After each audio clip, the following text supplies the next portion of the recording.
What's good? Y'all know who it is. Y'all know what it is. Your boy Matthew Shack, live here in Los Angeles.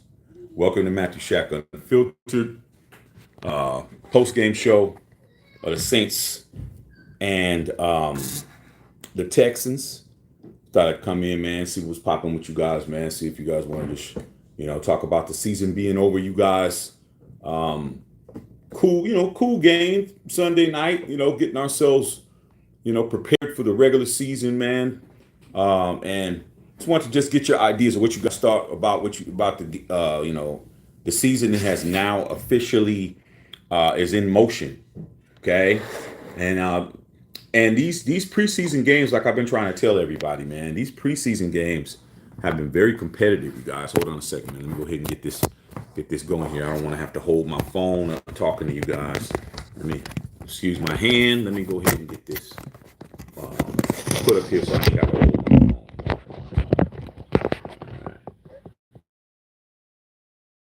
We're chilling here in the lab. And chop it up with you guys, man. The season is underway, man. As of now, the regular season is underway. We all know that it's not official until the kickoff on the first week of September, but preseason's over. Now it's time this week. You got a whole week of off time as far as us watching football or whatnot. Got a bye week, and then it starts. So, man, first things first, man. Salute to the Unfiltered Nation and the Unfiltered fam. But that was a cool game, man. That game that just went off, it was cool. This preseason was one of the most competitive and pretty exciting, man, for games that that aren't gonna count on the schedule. But the games have been pretty competitive, you guys. That's the point. Very competitive, man. And I like to see at the end, and I'm gonna belabor the point, man. I'm gonna belabor the point, and I'm gonna say it again. And there's gonna be people that say, "Well, Shaq, you already said that," and Shaq, you've been saying that, but a lot of times you have to really hammer it home when you're right, because it'll hit you where it hurts when it benefits me. Because if it don't benefit me, I guarantee you people are gonna come at me. So guess what? Again, man, all the people that said preseason doesn't matter, man, you guys are casual fans. You guys are not. You're not aficionados, and that's okay. There's nothing wrong with being a casual. The problem is the people who are casuals don't want to be casuals. They want to act like they're aficionados, like ourselves over here. They're experts, and they know football. And like, dude, you know what you know, okay? You know what you know. Preseason does matter, because preseason is how you set your team up for regular season. This is how you pick your players. This is how you pick your the rest of your bench, and you want to get some of your starters. If you decide to get some of your starters some playing time and getting them some snaps and stuff, and these teams aren't looking like they're not trying to win. They're looking like they're trying to win to me. So if the actual teams themselves are happy that they're winning a preseason game, and you say it doesn't count, doesn't matter, this, that, and the other, that just goes to show you're not. You just got to understand, where you are in the hierarchy of football. You're not. It's always the casual that wants to talk like they know everything. They want to come talk to us, and they want to question you, and they want to try to put you in your place and all that. It's like, dude, chill out, man. But this preseason has been very competitive. If you haven't noticed, these games have not been like last year's preseason was so damn boring, bro. It was boring as hell. Hold on, Dr. Vance. I'm coming in fuzzy. Okay, I appreciate you guys. If I'm coming in fuzzy, man, you guys need to tell me, man. All right, hold on. Let me see if I can fix it. Okay, hold on. Thank you, Doc. Doc, let me know what it is. Okay, let's try that, man. I wasn't on the Wi-Fi. I wasn't on the Wi-Fi. How about that? How about that? I hope it's clears up. But I didn't have it on the Wi-Fi. But yeah, like I was saying, you guys, if I'm coming in fuzzy, thank you, Doc. If I'm coming in fuzzy and it don't look right to you, I can't see it. It looks good to me on my end. If it looks fucked up, tell a nigga. I will go out of my way to fix the shit. You guys don't want to be watching no fuzzy feed. But anyway, all right, so we good. All right, so I apologize for that. That was my fault. I didn't connect the Wi-Fi up. Okay. Um, it's very simple. Just cut it off. All right. So anyway, um, preseason last year was boring. It was boring as shit. But this year has been competitive, man. This is going to be an exciting season, you guys. This season is going to be exciting as hell, man. This season, I'm very, very pleasantly surprised with the level of play right now, bro. The only thing that'll disappoint me as far as the league all the way around, I'm not talking about my team, I'm talking about the league, is if these starters and the people who haven't been playing, if they come in rusty and they come in looking, haphazard, that's what's going to disappoint me for a couple of weeks because they will get up to speed. But we're going to find out week one. We're going to find out who's coming in sharp and who's looking rusty and who's looking crispy. I think there's going to definitely be some upsets week one, and we'll get into it. But these preseason games have been actually interesting to watch. And I know we're all football. I know we're all football crackheads and shit. And, if you're a crackhead, you got a major problem. But if you're a football crackhead, then your problem that you got is not major. It's still a problem, but it's a livable problem and it's an acceptable problem. But this preseason has been pretty fucking good. I have to admit, we've had some good games. We've had some nail biters. This game right here, man, it just goes to show you how good you have to be to even be trying out for a team. Like the Hayner dude, he was out there looking pretty good. And then he had like almost four, and it was just his destiny to throw four interceptions, bro. Like the only thing is that the guy who was catching them dropped caught one and dropped two, and then the other guy came and dropped another one. So it just goes to show you, man, how good even the people who you talk shit about, even if it's a quarterback you talk shit about, he's sorry, he's this and that. You have to put him on a scale of the best, best few hundred guys. I think there's only like 600 some odd people in the NFL. If you're talking about a starting NFL quarterback and you say he's sorry as fuck, you still got to put him in the upper 1%. Every starter on any NFL team is in the upper 1% of football players, bro. Okay, it's kind of like being a millionaire. If your ass is a millionaire, there's tens of thousands, if not hundreds of thousands, if not millions of millionaires. But when you start getting up into those billionaires, them numbers is dropping like a motherfucker. Yeah, people don't like Elon. People don't like the orange cat, Donald Trump. People don't like Jeff Bezos. People don't like Bill Gates. Motherfuckers don't like them. But guess what? They're in that small ass percentile of billionaires and people who can get shit done. So it just goes to show you, man, how finite it is for your ass to be on a team. I don't think Hayner's going to be on a team. He played pretty good, man. I think at the end he just was trying to win and whatever. But the guy yesterday, Will Greer, who threw for 305 yards against my sorry ass Raider defense of guys that aren't going to be there. They're going to be cleaning up the Lions den at the Las Vegas Zoo and shit tomorrow.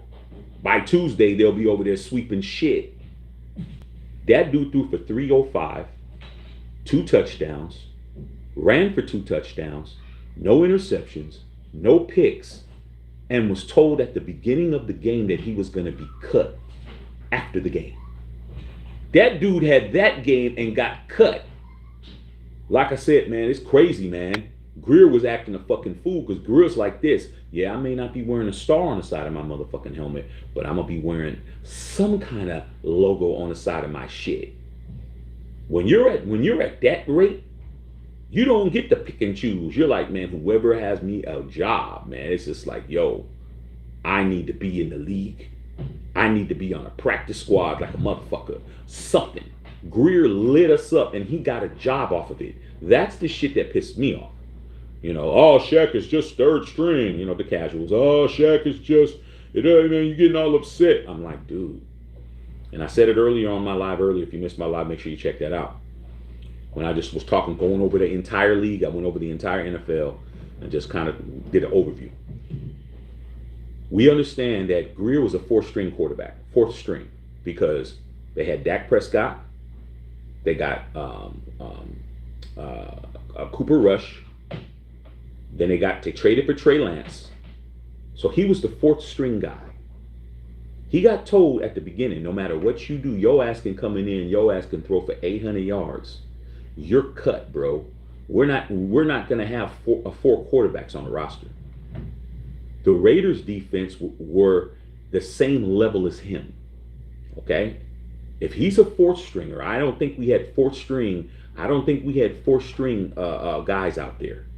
I think we had third string, and maybe a few second stringers and third stringers out there.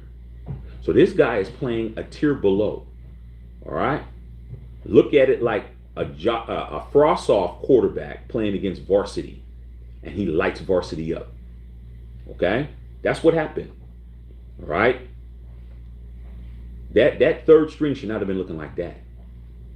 This dude had a 3rd and fucking 15 and ran for 18 yards.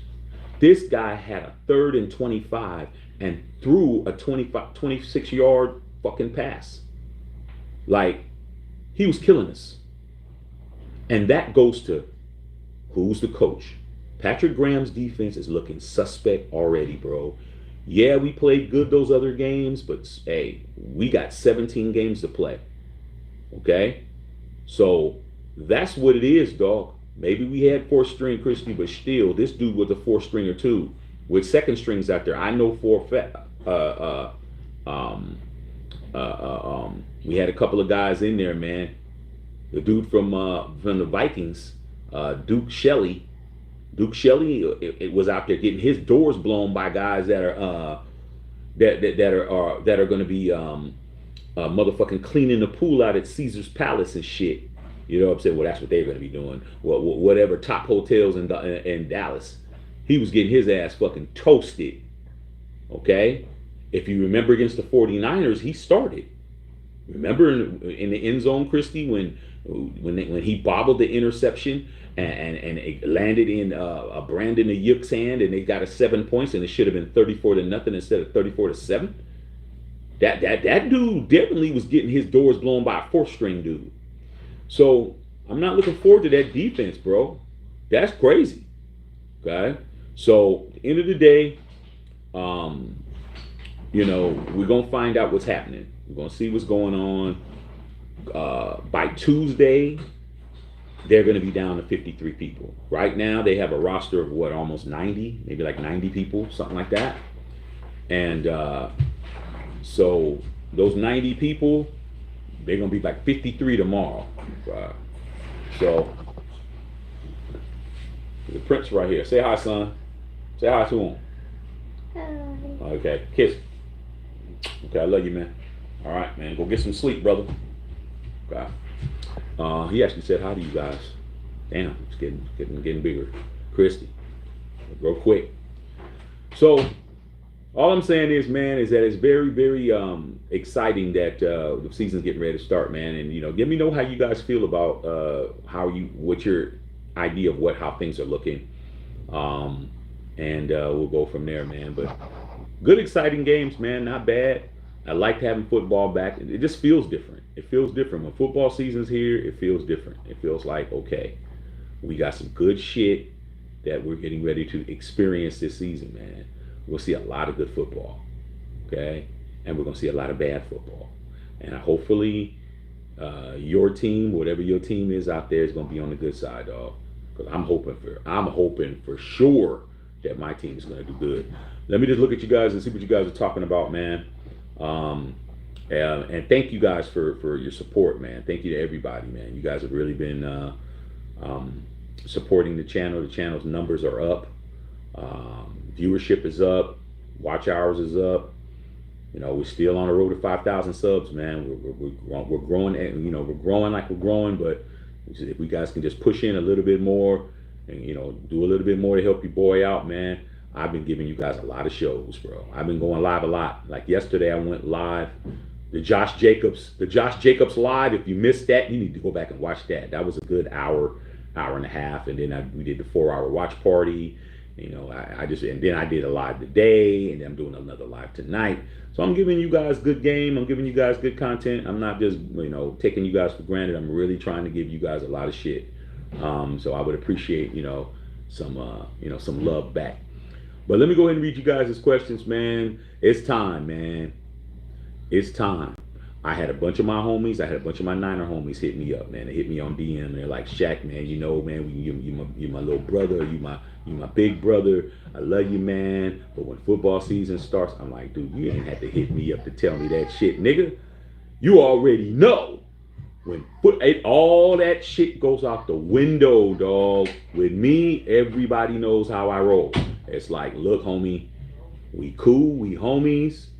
We might have bent the block together. We might have ran some hoes together. You know what I'm saying? We might have did some dirt. We might have did a bunch of shit.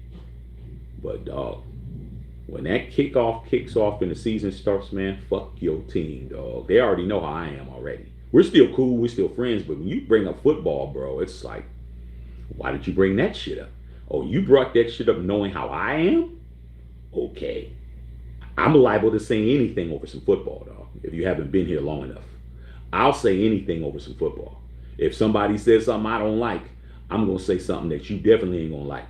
So don't play around football season, you guys. Don't run around work. If you can't dish it out and you can't fucking take the heat, don't run your yap at work, man. Okay? Don't run your yap at work talking shit to everybody and your team ain't doing nothing, dog. I'm not even gonna say what teams those could be or who they may be or not be. I'm just trying to help you motherfuckers out. Okay? Christy knows my saying, ain't no friends in football. Ain't no friends in football. Ain't no family members in football. Ain't no relationships in football. Ain't nothing in football, bruh. Nothing, bruh. Nothing. Okay? Right? If you a real football motherfucker like me, shit. Your girl can get it. Your wife can get it. Your brother can get it. If mama's saying something, she can get it. Everybody can get it. Because that's what football's about, bro. That's what it is. Okay? Football's not for soft motherfuckers. Football's not for the people who are go along, get along gang and shit. It's not for you guys. You guys, it's not for you. But you'll be a fan because we can't stop you. But at the end of the day, dude, you still got to know when it ain't football. Like I always say, Christy, you know what I always say? Don't be going talking shit to the wrong people at your job about no fucking football. Okay? I done seen this shit happen at jobs I've been at. Christy, you done seen it, and other you guys have seen it, dog. Where your motherfucking ass, you talk so much shit to the wrong people. You're talking to Chloe and them and motherfucking HR, and when it comes time to fucking let some people go, they get to the names of like David Williams. No, David Williams. Yo ass. That's your name, yo ass. Yo ass. Yeah, I don't like him. He's always talking about my Niners. And then you wonder why the fuck you don't have a job and shit. You looking on the bulletin board and shit. Hey man, how come my name isn't on here for the company picnic? Because you was actually running around talking shit about those Green Bay Packers to the wrong motherfucker. Okay, I'm just trying to help you niggas out, dog. Just trying to help you. Let's read these questions. See what's up, man. See what's going on in here. God. All right, man. Kylan, what's good, man? Hainer was careless with that last drive, but hey, it's only preseason. It's preseason, man. But Hainer could have really put some pressure on some people. The thing about what Dennis Allen said that he had about 45 jobs that were locked in, and he had about 8 positions that were in the air. So I don't think Hainer played good enough to put himself in that position, bro. I mean, I don't think he did. I think that he's gonna get cut, and they're gonna see what happens. The best thing that can happen for Hainer is that he's definitely going. They're gonna be just like this. Hey Hainer, coach wants to see you, man. Bring your playbook. If they say coach wants to see you, bring your playbook, you're fired, bro. Best thing he can hope for is that he gets called back for the practice squad or some shit. William Boozers was going on. What a good game. It was a good game, dog. Actually, C.J. Stroud actually looked pretty good, dude. He looked pretty good for once. The other 2 games, he looked shaky. But this game, His drive, he threw him a touchdown. He looked like maybe the game is slowing down for him, Booze. Maybe it's slowing down. Okay, Christy Hurd, what's going on, Christy? Hello to Unfiltered Nation. Hit them like buttons. Yeah, man, you guys hit them like buttons. I got some surprises for you guys, man. I got some surprises for you I'm putting together. Okay, Carlos Sanchez, man, good evening, man. Turbo Duran, man, I know what you're doing, Turb. You're on that pen right now. Dr. Van, talking about my technical difficulties, man. I think we fixed that. Turbo, if DC was playing the Texans, would have no chance. Hey, man, all I'm saying is DC has not played since the first game, but the difference is last season he didn't play at all. You got to give your quarterback some snaps, man. I think Josh McDaniels figured that shit out, or maybe because he got his guy in. See, I'm seeing Josh McDaniels doing some shit that he didn't do last year, and that right there, him playing Jimmy G for that one possession, that showed me that he didn't keep that same energy last year, bro. Derek Carr wasn't his guy. I don't think if DC would have played lights out, he would have been the quarterback. I think Josh wanted his own quarterback because he did some shit that he didn't do last year. Okay? He did some shit. Even yesterday, he did not call the game. He did not call any plays. He called the timeouts when Mick Lombardi was fucking up. Okay? Mick Lombardi ain't ready to be no fucking head coach, dude. He was out there. It looked like he was getting ready to cry. He was shaking, bro. He was shook. Okay? He was getting shook out there. He ain't ready, dog. You need to go ahead and stay in the incubator a little bit longer. But Josh McDaniels didn't call a fucking play, dog. He didn't jump in. He didn't do nothing. All he did was, hey, man, don't got the right personnel out. You know? He called a couple of timeouts, defense timeouts. Patrick Graham was running a fucking defense, I think, but they didn't show him on TV. But we'll find out. Okay. Dr. Van, going on, man. William Boozer, appreciate you guys. Bo Long in that motherfucking house. Jesse Murrow, man. I appreciate you, Doc. You always got my back, man. Appreciate you, dog. Same with me. I got your back too, dog. Until motherfucking September 10th, then we're gonna run down your back. Understand that, Doc? You already know what it is. Don't think that we didn't forget that you were talking about our boy Josh Jacobs is never going to play for the Raiders, and he's actually just got his number 8 jersey today. Oh, it's going to be all bad, dog. He's going to go back to being old Josh Jacobs. I can't wait. Stephen Gomez, check these preseason games have been very competitive to watch.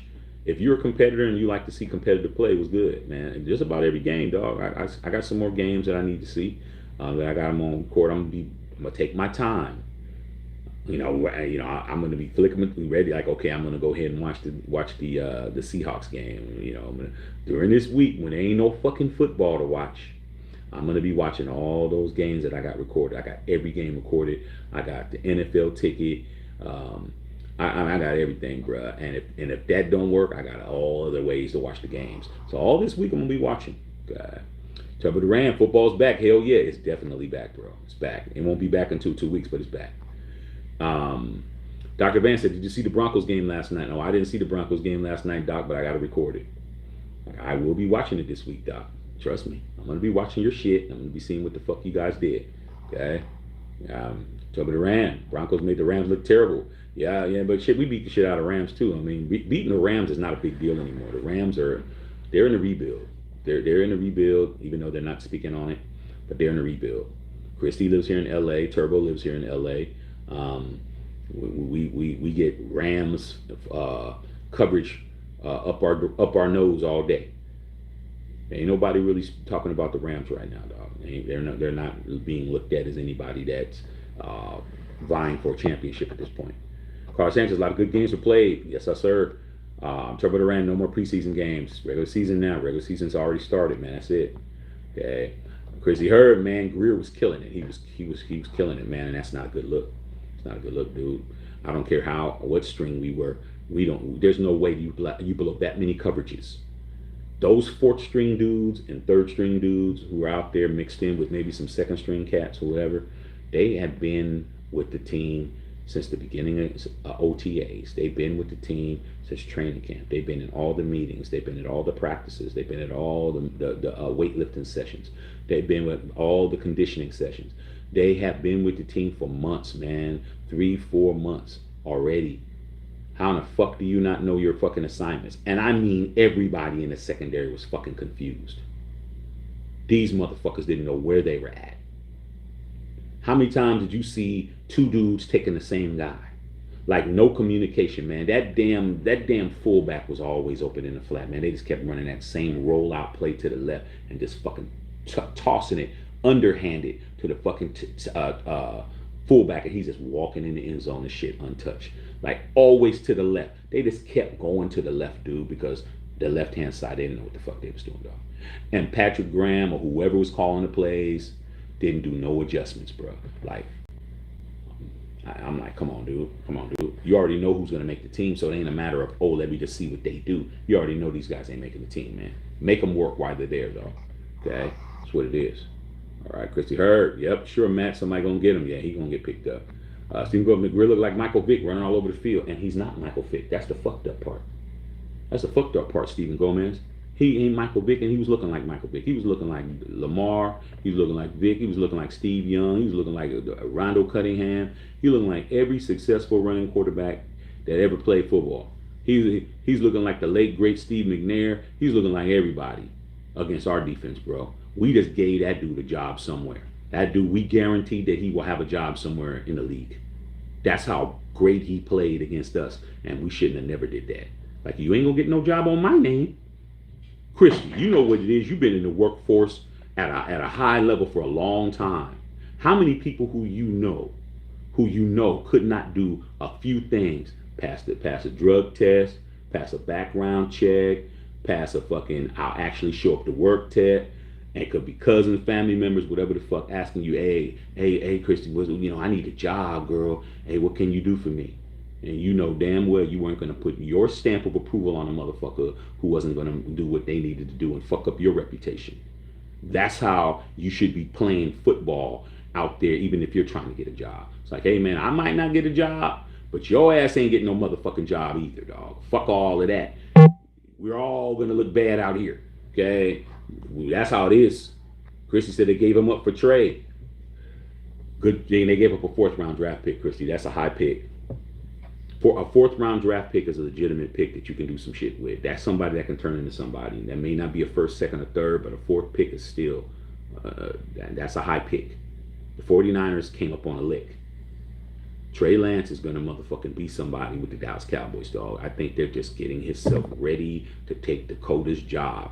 It may take a year, may take 2 years, but within the next 2 to 3 years, Trey Lance is going to have an opportunity to take Dak's job.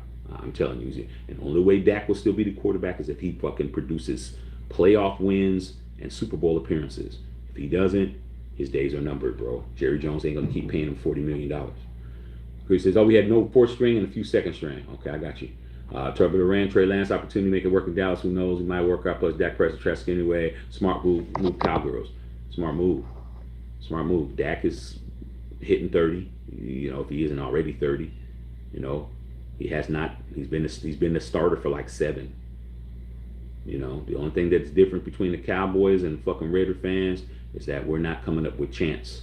I don't hear no cowboy homies saying 7 years is long enough. 7 years is long enough.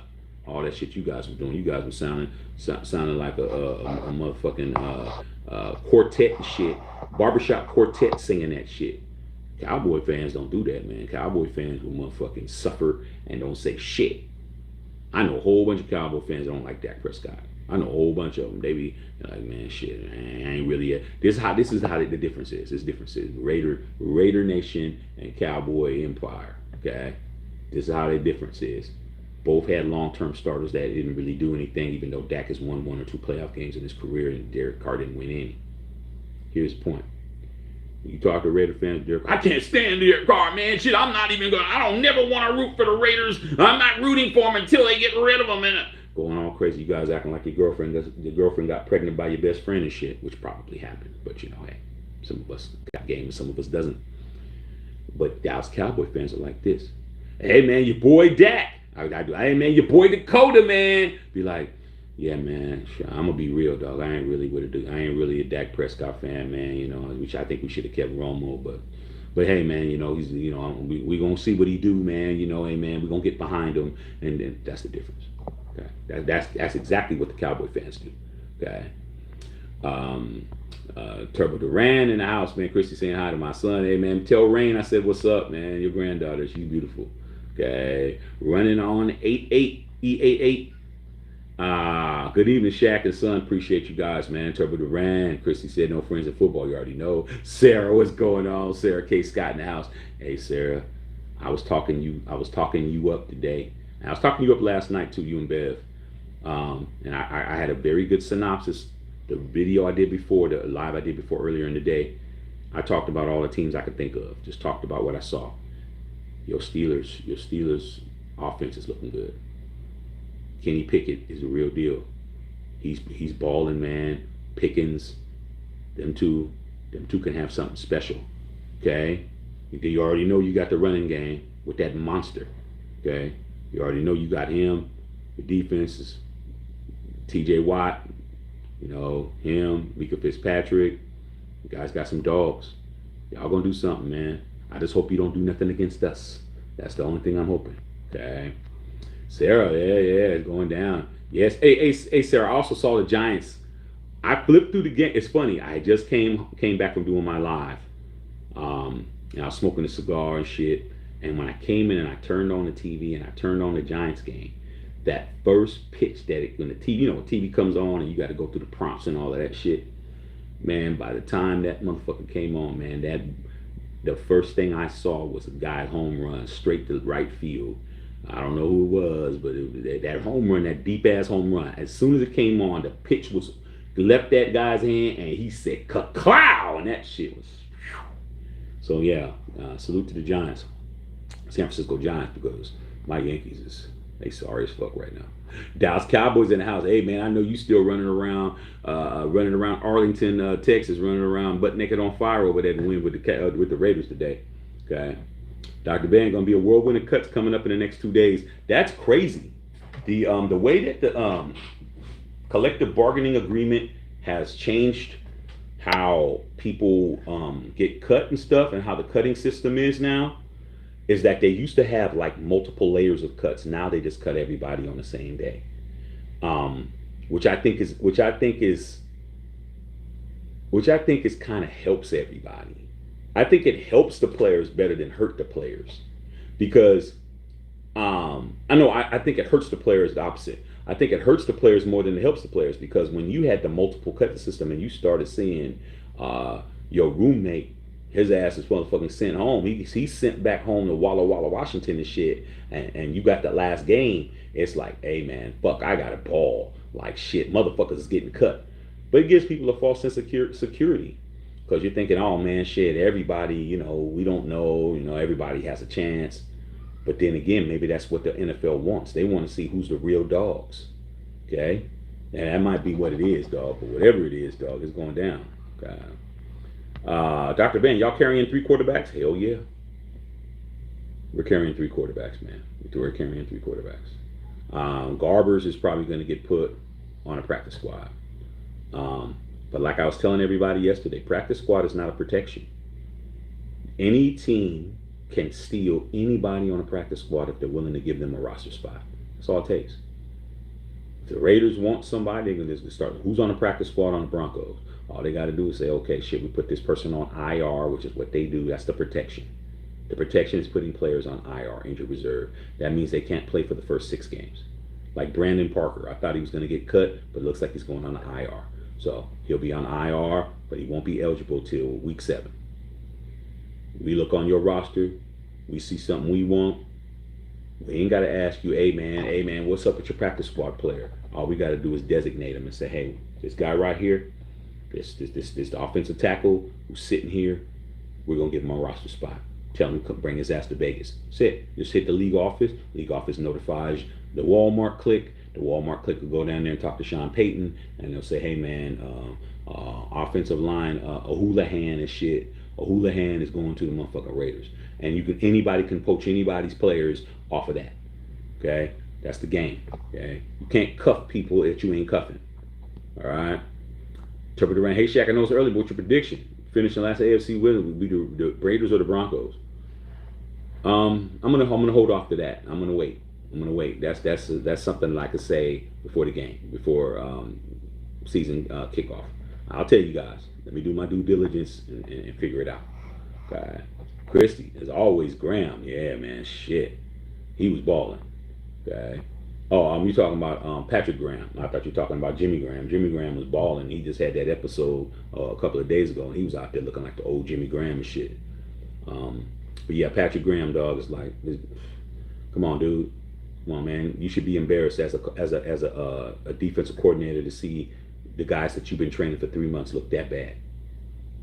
I would rather it have been close, like guys just getting burnt, like, across the middle and shit. These guys were nowhere to be found. You talk about the whole side of the field.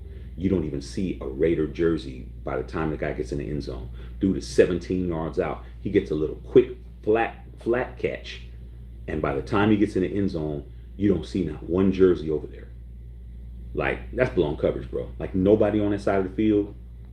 Horrible. Cover it around. Trey Lance jam is easy. Sit back and wait till Dak Prescott mess up. It's his job, as simple as that. Why the Cowboys made that move. I don't have a sympathy for Dak Prescott, dog. Dak Prescott, I was supporting him to get his money when he played that whole year on scholarship. After he came back from an injury, I think he broke his ankle or whatever, and he played and he balled and he didn't get his contract. I was one saying, man, y'all got to pay him. He got paid. Now, hey man, anybody can get the smoke now. There ain't gonna be no giving nobody no passes, dog. You got a lot of fucking 40M game checks. You got 40 million last year. You got 40 million the year before. That's 80 million, dog. For you remedial math ass people. 40 plus 40 is 80, bruh. He got paid. 80 million ain't nothing to sneeze at. Okay? You better produce. You're getting 40 this year. He's getting 40 this year. That's another 40. Okay? Shit. He's getting another 40 right now. That's 12. That's 120. Okay? Dak is paid as fuck. He's paid as shit. Okay? Trey Lance is not paid as shit. Trey Lance is under a rookie contract. Okay? He's only in his third year. Trey Lance is not getting a lot of money. He may be only getting about $3 million. Well, wait, hold on. No. He was the first pick in the draft. Let me correct myself. Trey's probably getting around maybe 11 or 12. Trey's getting paid because he was the first pick of the draft. Right? But with that being said,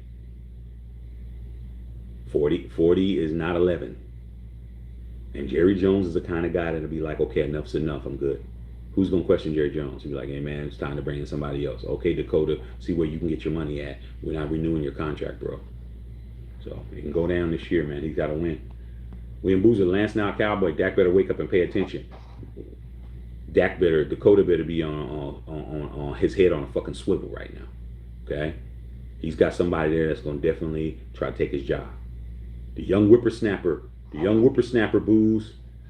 Come on, Booze. You got a grown son. It might have been a time when your son, maybe he was a teenager or some shit, was thinking that he got a little bit too big for his britches, and you had to let it be known. But my son's 3, and he does it to me every day. He's trying to establish some type of seniority over me. I had to tell him that, hey, dog, I'm your dad. You ain't never beating me, bro. I don't give a damn if I'm in a wheelchair. I will beat you mentally like Professor X and X-Men. Do not fuck with me. Okay. Imani, lab session. Yeah, I'm just chilling, man. No bells and whistles tonight, man. We just gonna be in the lab chilling, and chopping it up, man. Chop it up.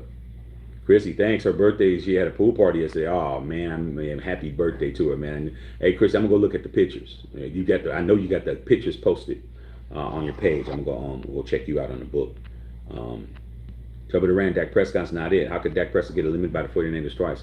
And Dak Prescott's still Cowboys quarterback because Jerry Jones doesn't play the quarterback game. Jerry Jones doesn't play that game, dude. Jerry Jones is a guy, when he has a quarterback, he goes with that quarterback for years. He's not.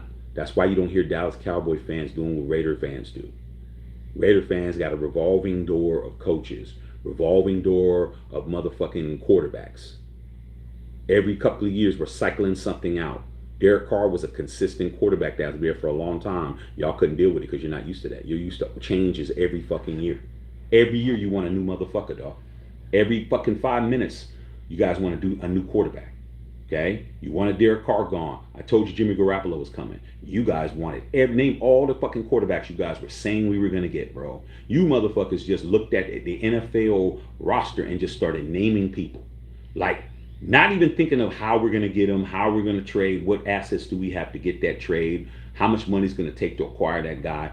These channels were saying ridiculous shit. They're talking about we were gonna get Tom Brady, bro. And a lot of you guys said we were going to get Tom Brady, but guess who didn't say that? The guy you're looking at. I told you we were not getting Tom Brady from day one. Put a one in the chat if you remember me saying Tom Brady is not coming to the Raiders, because I never said he did, and I always said he wasn't. But nope, everybody that's what I'm saying. That's what I'm trying to tell you guys when it comes to me over here and it comes to this channel. I'm the guy that has no fear. I'm the guy who's done his homework. I'm the guy who has talked to his people. I'm the guy who believes what I say so much that the shit fucking happens. I said he wasn't coming. All these other people, Shaq, you know what you're talking about, man. Man, Josh McDaniels has a great relationship with Tommy, man. It's a slam dunk. I'm like, man, I don't give a fuck what relationship he has with Tommy. Tommy's not playing quarterback for the fucking Raiders. That ship sailed, okay? When he wanted to play for the quarterback for the Raiders, John Gruden blocked that shit. He's not playing. Guess what? When he didn't come, motherfuckers forgot all about that and went to the next guy. We're going to get Aaron Rodgers. Aaron Rodgers was asked about being a Raider, and he said he didn't say no. I said, and put another one in the chat when I said, we're not getting Aaron Rodgers. Oh, come on, Shaq, man. You're just a Derek Carr stan. You're just... No, dude, I'm just smarter than you, bro. I'm just smarter than you. Okay? I knew he wasn't coming. Put another one in the chat when I said Aaron Rodgers is not coming. I never said, and I never changed it. Guess what? He didn't come. Right? Let's go to the next guy. Man, maybe we can trade for Lamar Jackson. I said, we're not getting Lamar Jackson, man. Man, why can't we, man? We got rid of Derek Carr. We got some money. All we got to do is pay him. I said, Lamar Jackson wants so much money. There's no way in hell we get Lamar Jackson. Plus, Lamar Jackson don't want to play for the Raiders. Why would he want to come over here when he has a whole team over there that's going to pay him what he wants? He just has to wait it out. Put another one in the chat when I said we were not getting Lamar Jackson. Okay? Let's go to the next guy. It just keeps going. Let's go to the next guy. Oh, man, shit, man, we're going to draft the quarterback. We're getting C.J. Stroud. We're getting AR-15. Or we're getting Will Levis. I said, no, we're not. We're not getting those guys. Josh McDaniels not trade. He's not going to draft nobody, bro. Put another one in the chat if I said we're not drafting anybody. Then you guys were really like, Shaq, you're just hating. You're just saying no to everything. You're just... And I said, no, we're not. He's not doing it. And the last one, which was now the bases are loaded. You got the bases all loaded, and now it's time for the grand slam hit that I did a week before. I said, you guys want your quarterback? I'm going to give you your quarterback now. Okay? You already know what I'm getting ready to say. I said, get ready to buy your Jimmy Garoppolo jerseys because he's going to be a Raider. Ain't no way, man, Jimmy G, man. We're not getting Jimmy G, man. And I said, yeah. Put a one in the chat when I said that. And I never changed it.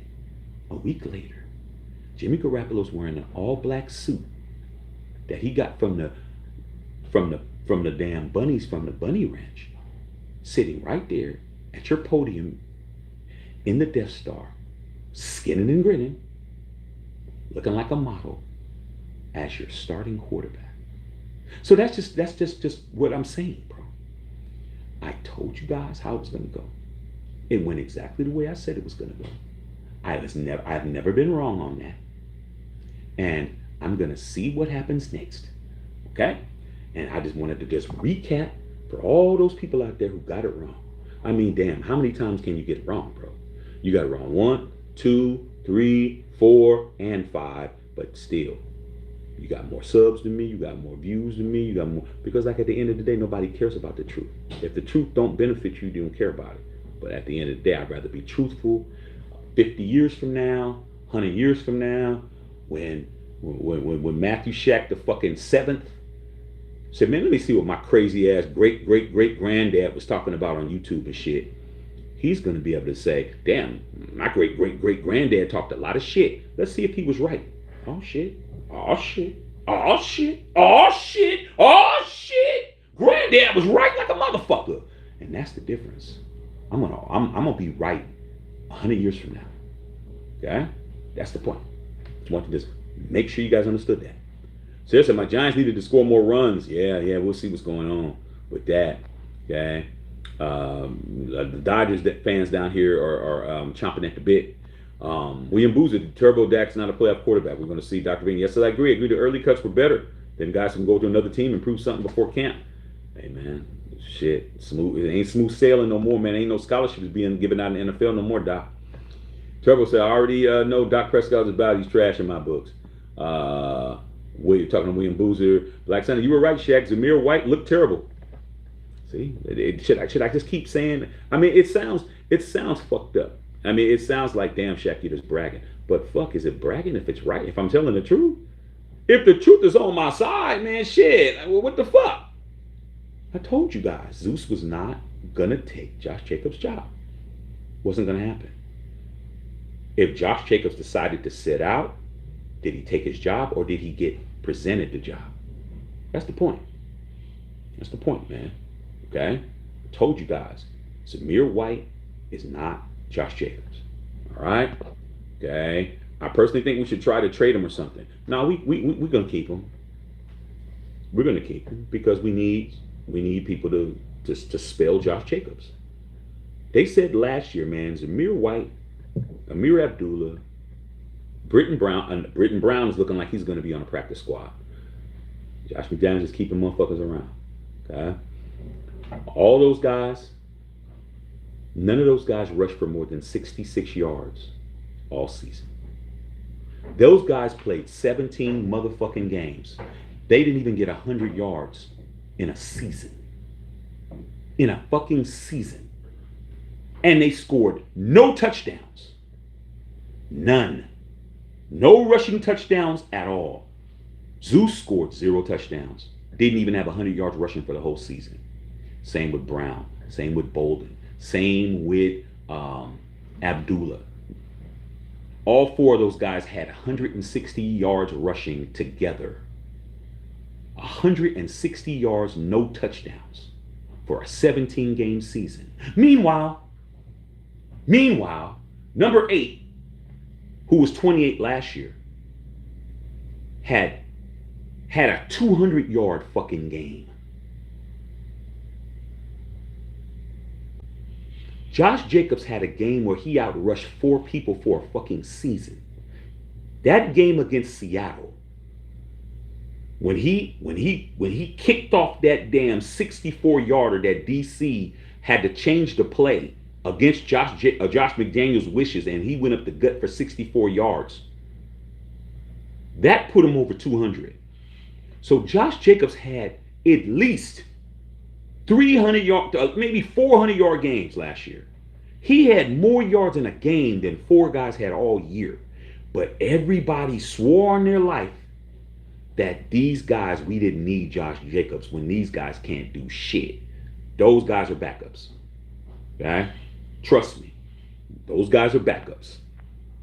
Okay? Monty Gross, NFL looking for another Jock Purdy story for sure. Kurt Warner comes with no name, big name. Who would do that this year? Man out there maybe about to be. Yeah, Brock Purdy was a good story, bro, until he got hurt. And but you know, every story has to have some kind of downfall and a resurgence. If Brock Purdy, you know, resurges back to where he was when he played last year, that's a story. That's a story. That is a Hollywood script. But if he doesn't do it, it ain't no Hollywood script. Okay? It's a Hollywood script that he was the last person. He was Mr. Irrelevant in the draft. 2, he was the 3rd string guy. Trey Lance gets hurt. Jimmy G comes in. Jimmy G gets hurt. He comes in. He goes 5-1. He wins 5 straight.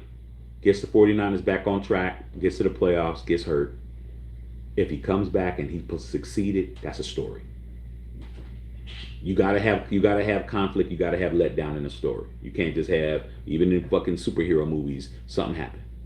Okay, all right, something happened in the damn movie. Shit, Thanos showed the fuck up, snapped his fingers, motherfuckers was gone for 5 years. Like, you gotta have that, dog. Nobody cares about a story where somebody's winning all the time.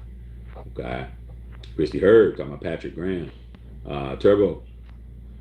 For the Dak Prescott fans, get ready. This Dak last year, man, Turbo don't like what he don't like, and he's really demonstrative about it. Chrissy talking to Black Sunday.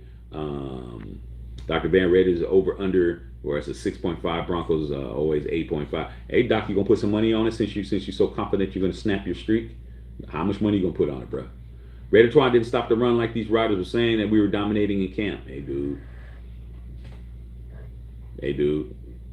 They stopped the running backs, but they didn't stop the quarterback. The quarterback led the team in rushing. This dude had 60 yards. This dude was averaging 11 yards a rush. This dude, every time he ran the football, was a first down. Horrible, dog. Horrible. Okay. Dallas Cowboys says he agrees. Dallas Cowboys happy about his shit. Turbo Duran don't believe they're happy about looking good in practice. I didn't, man. Practice is practice, bro. Okay. Monty Gross said Professor X references on. Hey Monty, you haven't been here, man. There was maybe when was it, you guys? Maybe it was like a month ago, maybe a month and a half ago, where we were going off on Marvel. We were going off on all the Marvel MCU and all that shit. Like, I was in the motherfucking comic books in the Marvel universe before I even got to football. Like, there's things that I could fucking go on. Like, I can go on movies, film, history. Like, man, I'm intellectual. I like to fucking be able to talk about different subjects, dog. I can sit down and talk to motherfuckers about a bunch of different subjects, dog. I enjoy that. Okay. Trouble Duran, where was Tyrese Wilson? Man, Tyree Wilson was motherfucking sucking air, dog. He did have that one play when he pushed that offensive lineman down with one hand, dog, but he was out there sucking air like a motherfucker. Man, he sounded like motherfucking Darth Vader.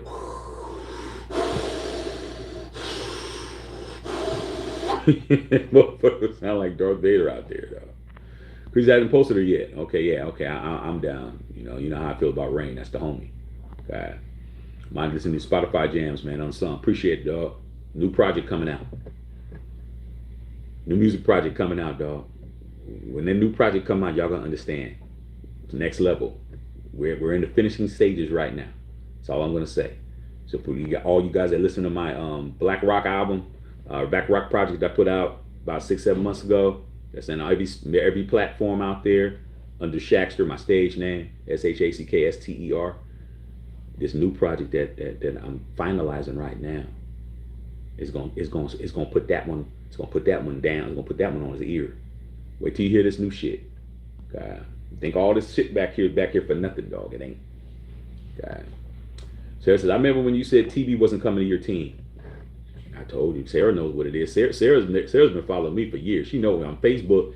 Man, this was on Facebook. When we was on Facebook, Sarah, you already know our lives was just incredible, man. 15, 20,000 every time, at least average. But, Facebook decided they wanted to try to steal my shit. It didn't work. All those ones, I appreciate it, man. Chrissy, I know you did say no Tom Brady. And you know what, man? There's some people who, man, who their only goal is to try to beat me one time. Like, I got people posting shit on, you go look at some of the people that are talking on the timeline, on the videos. And it's like to the point with some of these guys, I'm not even gonna talk to you, because like you're never gonna win. It's like you're just saying stupid shit. Okay, so if people want to be stupid, dog, I'm not gonna be stupid with you. Okay, well, all the ones, appreciate you guys, man. Dallas Cowboys says I trust Lance. I do too. If I was you, I talked to another one of my Cowboy homies today who called me today, but I tried talking about the game. He goes, man, I'm not even talking about that because I didn't see it. I'm just hitting you up to see how you were doing and how the family was and da-da-da-da-da.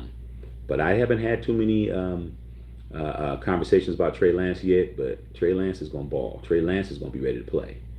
Okay? He's going to be ready to play, dog. He's 23, man. This dude is going to be ready to play. Okay? Turbo, I don't understand Derek Carr wasn't the problem. Josh McDaniels, Ziegler was the problem, and you guys wanted it, so enjoy it. Like I said, man, people got to live down with their decisions. They got to live it down, dude. It is what it is. But you also know, Turbo, when somebody's a hater, nothing changes that. Nothing changes that, dog. You would think that Derek Carr can win the fucking Super Bowl. He could win the Super Bowl. He win the Super Bowl in the Death Star. You would think that people would be like, you know what? Hey, man, shit, salute to Derek Carr. They're going to hate him more, bro. They're going to hate him more. Okay? They're going to hate him more, dog. They hate him already. They're going to hate him more. How come you didn't do that when he was playing for us? Like I said, dude, you can't fix a fucking hater. If motherfuckers hating on you, dog, you can't fix them. All right? There's no repair shop for a fucking hater. Hey man, let me get this guy better. Let me, hey man, let's install a better motherfucking attitude towards me and shit, like a radiator and shit. Oh, my radiator's leaky. Take it down, hey man. We can put another one in. You can't fix a hater. Haters, they're broken forever. Okay, so don't waste your time with motherfucking haters, bro. You don't waste your breath on a motherfucker. If a motherfucker's always saying something contrarian to you, they're always saying some opposite shit. Every time you say stop, they say go. Every time you say on, they say off. Every time you say ham, they say no burger and shit. There's nothing to talk about, dog. You get to that point. When I was younger, I tried to fight everybody. I figured, hey man, fuck it. You can be a hater. I could just fucking slap the shit out of you, or I could motherfucking sleep with your girlfriend. I was very vindictive. Like I'm gonna figure this shit out. Like I'm gonna figure a way to get even with you. I'm older now, bro. I got a son. I got a wife. I got shit going on. I don't got time to exert energy on haters. Haters, they living in their own. It's like living and sleeping in your own piss and shit. Okay? Then they want you to sleep in their piss and shit too. It's like, dude, you sleeping on a pissy mattress every night. Your motherfucking ass is eating cold chili out the can and shit. You stealing Wi-Fi downstairs on OnlyFans and shit. Motherfucker, you're not even somebody you even address. Okay? And that's what it is. Derek Carr is one of those people who's always going to have haters. It's what it is. LeBron James, he's always going to have haters. Floyd Mayweather, he's always going to have haters. There's nothing you can fucking do. All they can do is not worry about what the fuck y'all talking about. While they're over here collecting money, motherfucking living a life that you wish you could live, and you got to see them. You got to talk about them, and they never talk about you because they don't know who the fuck you are. That's the only thing they could do. That's it. They're not beloved. They're not a Kobe. There's people who just beloved, like it doesn't matter what the fuck they do. Yeah, you love them, and that's it. Kobe, love Kobe. Kobe, nothing you can say bad about Kobe Bryant, even though there's people who have legitimate reasons to say what they need to say about Kobe. But you say something about Kobe, especially here in LA, you might get shot. Let's be honest. You might get fucked. You're gonna get fucked up at the least. You say the wrong shit, wrong block, wrong neighborhood, you get fucked up. Guaranteed. Okay? You Steph Curry in the Bay, back home, there ain't no talking bad about Steph. Ain't nothing talking bad. There ain't nothing that you can say about Steph Curry. Okay? Even though there's things you can say about Steph Curry, but you better not say nothing bad about Steph Curry, dog. You definitely gonna get talked about. You're gonna get cussed out. You're gonna be told you don't know what the fuck you're talking about. Okay? Same shit. A whole bunch of guys like that, dog. That you can't say nothing bad about. Okay? Even though you might be able to say, hey man, my opinion is this. Shit. Let me go to a barbershop in Oakland and say Steph Curry is, when he just came out and said he's the best point guard of all time, I say nah, Magic Johnson. It's gonna be a fucking discussion. It's gonna be a heated discussion. Because guess where I'm at. So that's my point. It works the opposite way too. Okay? All ones. Chucky V, what's going on, Chuck? If Josh McDaniels ain't calling Papa Warner plays and he's admitting that he lost on purpose, I always root for the Raiders, but then I can't stand management. But yes, Mark, that also means you. Great show. Thank you, dog. Hey, man. I covered that today. Josh McDaniels is on the clock, you guys. There ain't no motherfucking... That whole shit that people say, hey, Shaq, we need to give him 3 years. I'm like, huh? I'm giving this guy 3 years, bro. This guy has been allowed. It's like this guy comes in and you give him a fucking corporate credit card and he's just fucking charging it up. He's like, okay, man, shit, man, we're gonna move this desk. We're getting rid of this desk, man. I don't like these. I don't like how this whole setup is, man. We're gonna come in. I'm bringing in a team to come in, and we're gonna fucking get these cubicles. They're gonna be symmetrical, and we're gonna use this, and you have to use this software. And he's just burning up Raider fucking money, bro. Burning it up. changing everything out, getting rid of long-term people and bringing in people who we know he's not as good as. Just bringing in these dudes, bringing in all his guys from his old job and shit.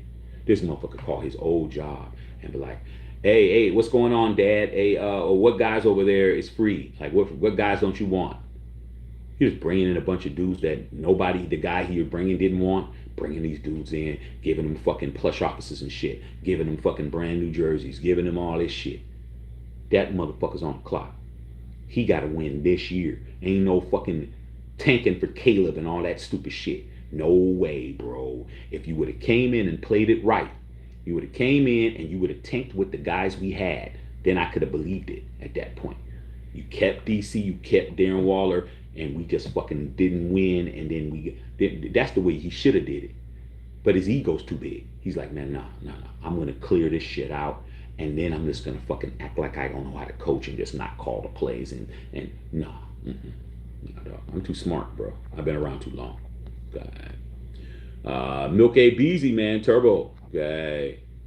Turbo said we'll see Derek Carr get benched for Jameis Winston real soon. There's rumblings about that, dog, but I don't think so, man. Jameis Winston lost his job last year to what's the Swiss Army knife dude's name, man? The guy that's playing tight end, he plays quarterback too, man. I can't think of his name, man. Big buff dude. He lost his job to him, dog. Okay. Chucky B. Dak is whack. Yeah, so is crack. You guys talking MBs, man, I'm not gonna waste your time. We'll see. Trey, not whack. He said Trey, not whack. Chucky, the Dallas Cowboys usually have a great D. They do got a great D, man. They got a great defense. But it's gonna all depend on Dak. Dak's their best player. Well, shit, I could say Micah Parsons is their best player, but shit. Usually the best player. Okay, the best player on offense, Micah Parsons is their best player. Fuck all of that. Micah Parsons, is it Micah Parsons? I think it's Micah Parsons. He's their best player, but he's on defense. So, turn it around. These haters are going to be mad this season. I mean, they're not going to be mad, dog. They're just going to talk more shit. That's what they do, bro. Dr. Bang, see all those new commercials talking about how it's scripted? I've seen a whole bunch of shit. Like, hey, Doc, have you noticed all these high-ranking officials are starting to now try to insinuate that there's extraterrestrials now? All of a sudden, motherfuckers ain't denying the shit no more? Hey, dude, I wonder why. I wonder why all the information is so freely given out now. That's a whole nother life. Okay? Mine said, well, that's a story. That is a story. Mine said, Dr. Bam, now I don't really like gambling on sports. Turbo had me thinking about okay. Imani says, I'm gonna go check out that Marvel Pod Comic Geek. Yeah, dog. Check it out, dog. It's on there. It's on there, dog. We chopped it up, man. But it was doing one of our shows, and we just segued off, dog. Like, that's why my show's called Matthew Shack Unfiltered, because I want to be able to talk about what I want to talk about. If I want to come in and I want to talk about, the new Marvel movie coming out, I'm gonna do that. I can do what I want. It's my channel, So people me talking sports is just what we're used to doing over here. But I'd like to have my channel be more diverse, where we talk about more shit. Just not talk about, one thing. All right. Monty said Jerry Jones will give the Niners a spy report. Dang, yeah, he's got the playbook. I mean, shit, that's what it is, dog. Trey Lance got the playbook. Trey Lance knows the offense. JD Shake Shack, I'm eating Shakey's Pizza, man, and Moho's the bomb. Hey, dog, yeah, Shakey's Pizza commercials was all up on the feed today. Mine says, filling the Wi-Fi and pissy matches in another instant gym. Hey, dude, I'm saying. These motherfuckers, man, they talk so much shit to me, and they don't understand that I have no filter. Why you think it's called Matthew Shack Unfiltered, bro? I had to think of a name, dog. I had to think of a name for this channel. I'm like, shit, dog. Motherfucker says I ain't got no filter. Okay, so Matthew Shack Unfiltered. It was very easy. Only took me about 10 seconds to think of the name of this pod here. Okay, or channel. Chucky D, man, wish my dude, these guys have cancer. Yeah, dog, crazy. Taysom Hill, thank you, Ray Bosby. Yeah, Taysom Hill. Taysom Hill took his job, bro. You guys motherfucker act like Jameis Winston didn't throw 30 touchdowns and 30 picks when he was at Tampa Bay, dog. Like, motherfuckers you guys are just saying whatever. Okay? Ray Bosby was trying to say Taysom Hill. Yeah, I know, I couldn't think of his name, dog. Ray Bosby, yeah, that's what I was trying to say. He's right. Taysom Hill, man. I call him the buff dude. Okay, because that motherfucker cut. And Dr. Band just insinuating that there's aliens. The Air Force got tested from Carmen saying they found them and they have technology. Yeah, man, but guess what? Where's he at now? Like these motherfuckers end up hey Doc, see, I can go see like how we do it, we start drifting. Hey Doc, what about all these crypto millionaires that are being found? Cut up. These motherfuckers is being cut up in damn barrels and shit. These motherfuckers is getting falling off of bridges and cliffs and shit. Man, all these crypto millionaires, bro, it's been happening. Like the dude in San Francisco, Imani. That dude, he was a crypto millionaire. He had like a CEO of a company. This motherfucker got stabbed in broad daylight coming out of the dispensary or some shit. Just chucked it, chuck, up under the rib cage and shit. Hey, dog. Okay, I'm telling you. Christy, Turbo, you guys are here in LA. All them motherfucking flash mob robberies. These motherfuckers is doing shit in broad daylight, dog. Hey, man. The criminals that I knew, the criminals that Christy knew, the criminals that Turbo knew, them motherfuckers didn't do nothing in the daytime. The daytime wasn't even thought about unless it was a bank robbery. You might rob a bank in the daytime, but just walking into a fucking damn Gucci and just taking $300,000 worth of shit and just fucking leaving. Got cars that are just double parked on the street with no license plates. Cops seeing them, security seeing them, nobody stopping nobody and shit. Just blatant daytime, dog. The game is different now. The game is like, dude, you're not safe, bro. We're not waiting until it's dark. Okay. Yes, sir. I see you left a message. I couldn't read it because it popped up real quick, but I see you said something. JD said aliens are real out there. Just saying, man. Okay. Dr. Ben said, yeah, that crypto shit is wild. Trying to tell you, man. These cats are getting rich overnight, bro. I mean, your ass could be flat, funky ass broke. Where you're rubbing two motherfucking empty cans together to fucking get a spark so you can make a fire with some leaves and shit. And the next day, your motherfucking ass is driving Bugattis, bro. You running every Instagram model. You got them coming out 24/7, 360. And then a year later, your ass is motherfucking in a cardboard box and shit. Like, and they're blatant. They're not like, oh man, where he's missing. It's like these motherfuckers is turning up in a pack of bacon and shit. Some of that bacon you motherfuckers might be using might be some of these crypto motherfuckers. Okay, I'm just being honest, bro. Like, hey, dude, you just didn't fucking get that rich in one day for nothing. Like, dude, something, hey, something happened. Something happened. You finagled. These motherfuckers with these computers and shit. You finagled. You fucking finessed something. You might have took the blockchain and flipped that bitch. I don't know. Hey, I don't know, dog. I don't know. All I know is that motherfuckers is dying, and they dying a lot.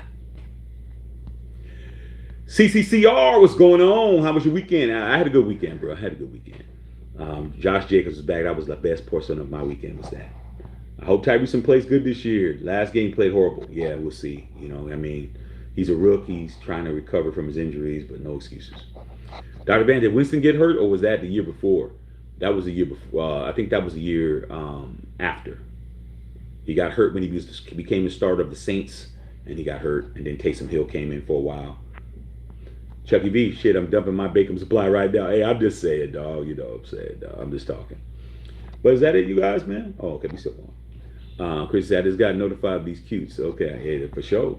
Chris, you know what it is, Christy. I know you've been hanging with I know you was hanging with your group yesterday. I know they weren't happy with that shit. I know they was probably mad to the motherfucker. All right, what is y'all talking about? So Raiders released Doug Costin, Isaac Darkangelo, Chase Garbers. Told you guys. Chase Garbers, Ike Brown, Bruce Cosby, Vitaly Gurman, Darwin Thompson, Chris Lacey, and place Brendan Brown on IR. Season-ending RR, Brendan Brown. They putting Brendan Brown on IR, dog. Brendan Brown's going to be getting a check. Brendan Brown's still on payroll, but he can't play. Can't play. He's done, but he's still on the roster to give him a chance next year. And also, Washington, not Washington. What was his name, man? Cat. Oh man, I just said his name earlier, man.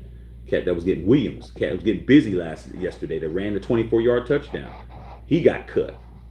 He got cut later, Christy. I'm just like, fuck. That dude was actually running.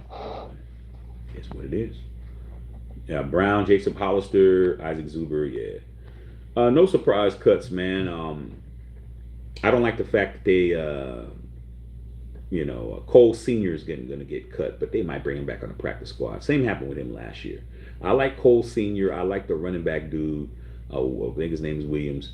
He got busy. He had the Bo Jackson number on. That motherfucker was trucking niggas. Him. But everybody else, man, whatever, dude. I'm not babysitting these guys. God. Central Cali Coast Cali Raider. Did you like Carl Joseph? Hope he finds a team as a free agent. I liked his hard play. The thing about Carl Joseph, man, Carl Joseph was a hitter, but Carl Joseph was small. That was his problem. He's playing safety and he's small, bro. Same things happened with Amik Robertson, but Amik Robertson is playing above his, playing above his level. Guys or people, I'm just gonna talk from the guy's perspective, but with females, it's not as concrete as what I'm getting ready to say. You ever seen a dude that's always like dating above his level? Like he's actually dating girls who you don't think he should be dating. Like this motherfucker always walking around with a notch or somebody. You're like, damn, she look pretty good, or damn, this motherfucker. Because of the fucking effort level, dog. He like, man, he ain't got no dope ass car. This motherfucker short. This motherfucker got a big ass pimple that he can't pop on his face and shit. Motherfucker breath be humming. Oh, he's spending money. No, dog, that motherfucker he just knows how to get them. He knows what he has to do. He can't tell you how to get a girl, but he knows how he gets them. He might be the close friend, or he might be the confidant. He might just wait until there's a opportunity, breakup or emotion. When it's time to strike, he's in striking position. This motherfucker's like a cobra just waiting. It's like, hey man, not yet. I'm not biting yet. Not waiting. I'm not trying to bite your leg. No. I'm not trying to bite your hand. No. I'm not trying to bite your booty. I'm gonna bite you right in the fucking neck. And when I bite you and I put this venom in your ass, you are mine. And that's what he does. And you know what? That's how it goes, bro. Carl Joseph, same thing. Amik Robertson, those guys are in the league because of effort. They're not in the league because they got talent and they got height and they got physicality and shit. They're in there because they out there every play. They're out there playing hard. Okay, and there's room for somebody like that. Okay, just like in basketball, if you could play defense, there's a roster spot for you. Why you think Patrick Beverly, his offensive game is trash, but he always has a fucking job, dog. Patrick Beverly is going to continue getting 20 million, 15, 17 and a half forever because he could play defense. And you always need a defensive specialist on your team. You always need a 3-point specialist on your team. You always need some extra rebounders on your team. You always need some big bodies on your team. That's the difference. Carl Joseph is a guy who's going to always have a job. He'll land somewhere. Dr. Van, I saw James Robinson got cut from the Giants. He's been bouncing around. The 1,000-yard reason his rookie year at Jacksonville. Hey, man, did you guys see the Mark Ingram on a telecast? Mark Ingram was on there. Mark Ingram was doing a little bit too much on that telecast, dog. I ain't gonna lie to you, man. Kurt Menefee was looking at him like, damn, brother, bring that shit down, dog. This ain't the barbershop shit. But what he did say made a lot of sense when he was trying to NFL. Hey, man, you GMs, man, you guys need to do what's right and do better. GMs ain't gonna do you better. It ain't the GM's job. That collective bargaining agreement that you guys fucking signed because you guys wanted to be able to smoke weed. Like I keep saying, dog, there ain't nothing wrong with smoking weed, man. Smoking weed is legal. But when you're dealing with private organizations and you want to have something that bad, They use that against you. They use that leverage against you, bro. Why not say, hey man, I would rather make sure that we're getting paid and I don't smoke weed for 6 months. How hard is it not to smoke weed for 6 months? It must be hard. Oh, well, we use it for medicinal purposes, and it helps you with your injuries, and it helps you sleep, and helps you this and that. Da, da, da. Okay, cool. But you're not working at the rock quarry and shit. You're not working at the garbage fucking the recycle plant and shit. You're not working at these places. You're working in the NFL. They're a privately held organization. They make their own rules, bro. They can decide whatever. Y'all wanted players. Y'all wanted to be able to blow trees so fucking much that you guys were willing to concede going from a 16-game season to a 17-game season is because of that weed shit. The whole shit about them motherfucking running backs not getting paid and all these other positions not getting paid and the way that these one-year contracts is working is because y'all really wanted to smoke that motherfucking tree. Okay? Smoke your tree, bro. Don't cry about a job. Don't cry about a job. Just, hey man, blow a bag. That's what you do. Blow a bag, bro, because you didn't understand that you're not getting it all. You're not going to get to blow a bag and not play 17 games and not get security in your job, and as a football player. Why do you think everybody's holding out, you guys? There's been more holdouts this season than in the past 5 years. Everybody's holding out. Top names. Quarterbacks was holding out. Motherfucking running backs was holding out. But how many defensive players were holding out? They were getting paid. How many wide receivers held out? They're getting paid. Okay? Those are the four biggest positions. Well, actually, not even those four. Well, I can say those four. Those are the four biggest motherfucking positions that are getting paid. Quarterback, defensive lineman or defensive end and linemen, motherfucking wide receivers and running backs. Only people who's been holding out has been the QBs and the motherfucking running backs. Everybody else is getting, their bags is coming. But those other two, quarterback got to talk a little shit to get paid. Quarterback got to be like, hey man, I'm really going to make you motherfuckers play this guy. You're not going to do shit without me. Running back's like, yeah, and you're not going to do nothing about me. They're like, hey man, we got 16 motherfuckers that could be you. I don't think so. Oh yeah, you do, dog. Look at Josh Jacobs, dog. This motherfucker led the NFL in 7 offensive categories and is a leading rusher in the league. We can replace him with 4 motherfuckers who didn't even get 160 yards for a whole season. That's the logic. Okay? So when you're talking about that running back, Dr. Ban, that's why his ass don't got a job. All right, Chucky, man, go ahead and do what you do, man. Dr. Ban said Greedy Williams got cut from Philly. He'll get picked up. Greedy Williams will probably get put on the practice squad. I like Greedy Williams. Stephen Gomez, Zachary Blanche of SC had a great game. He's only a freshman. I still got that game on record. I haven't watched it yet. Okay, but I'm going to watch it. I have it on record. But if Love Williams as a backup to Jacobs, he looked better than anyone else. But he's not a part. He's not a part of the regime. You got to understand, man. Who signed JJ? It wasn't McDaniels. McDaniels hasn't even. Have you even seen anything of him saying anything? When Josh McDaniels was in the questions, man, them motherfuckers was talking in circles. Dave Ziegler signed him, dog. The management, the GM signed him. I didn't hear Josh McDaniels saying, "Yeah, we need to get him back in. Yeah, we got to get him back." He's like, "Oh well, you know, man, da da da da." Yeah, he don't. Keep telling you that dude don't want Josh Jacobs, right? But he got Josh Jacobs because his boss said, yeah, man, you may not want to use this motherfucking computer, but this is the computer you're going to use, dude. Hey, man, I don't like this computer, man. This computer, man, is old, man. And look at the mouse on this motherfucker. Like, I mean, I prefer a Mac. Well, you know what? We don't got a MacBook for you, dog. You're going to use this Dell computer, nigga, that's been here since fucking Dell started. And that's your computer, and I need my fucking reports. That's what he had to do, dog. He's like, I ain't got time to fuck with you. I'm not losing my job because you're being an asshole. Okay? That's what happened. Dave Ziegler signed him. Okay. You're a barbecue guy, man. You know, select sneakers, cigars, and barbecue nice tri-tip and that. Oh my God, dude.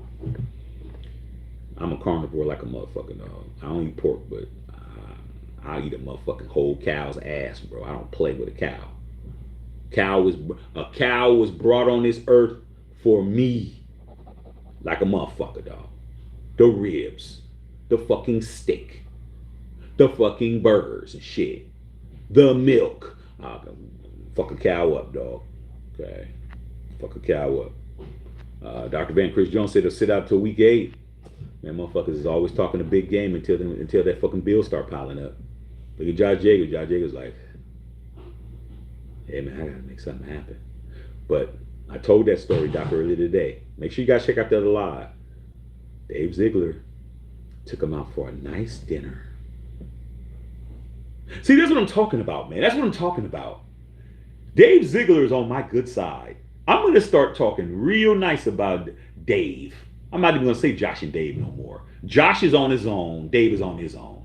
Dave took Josh Jacobs and his agent out to dinner last night. Well, actually, was it Friday? Took him out. Hashed that shit out over some fucking nice deal, some fucking vino. You know, those bottles he was popping was probably $1,200 a piece. Shit. Hey, order whatever you want, Josh.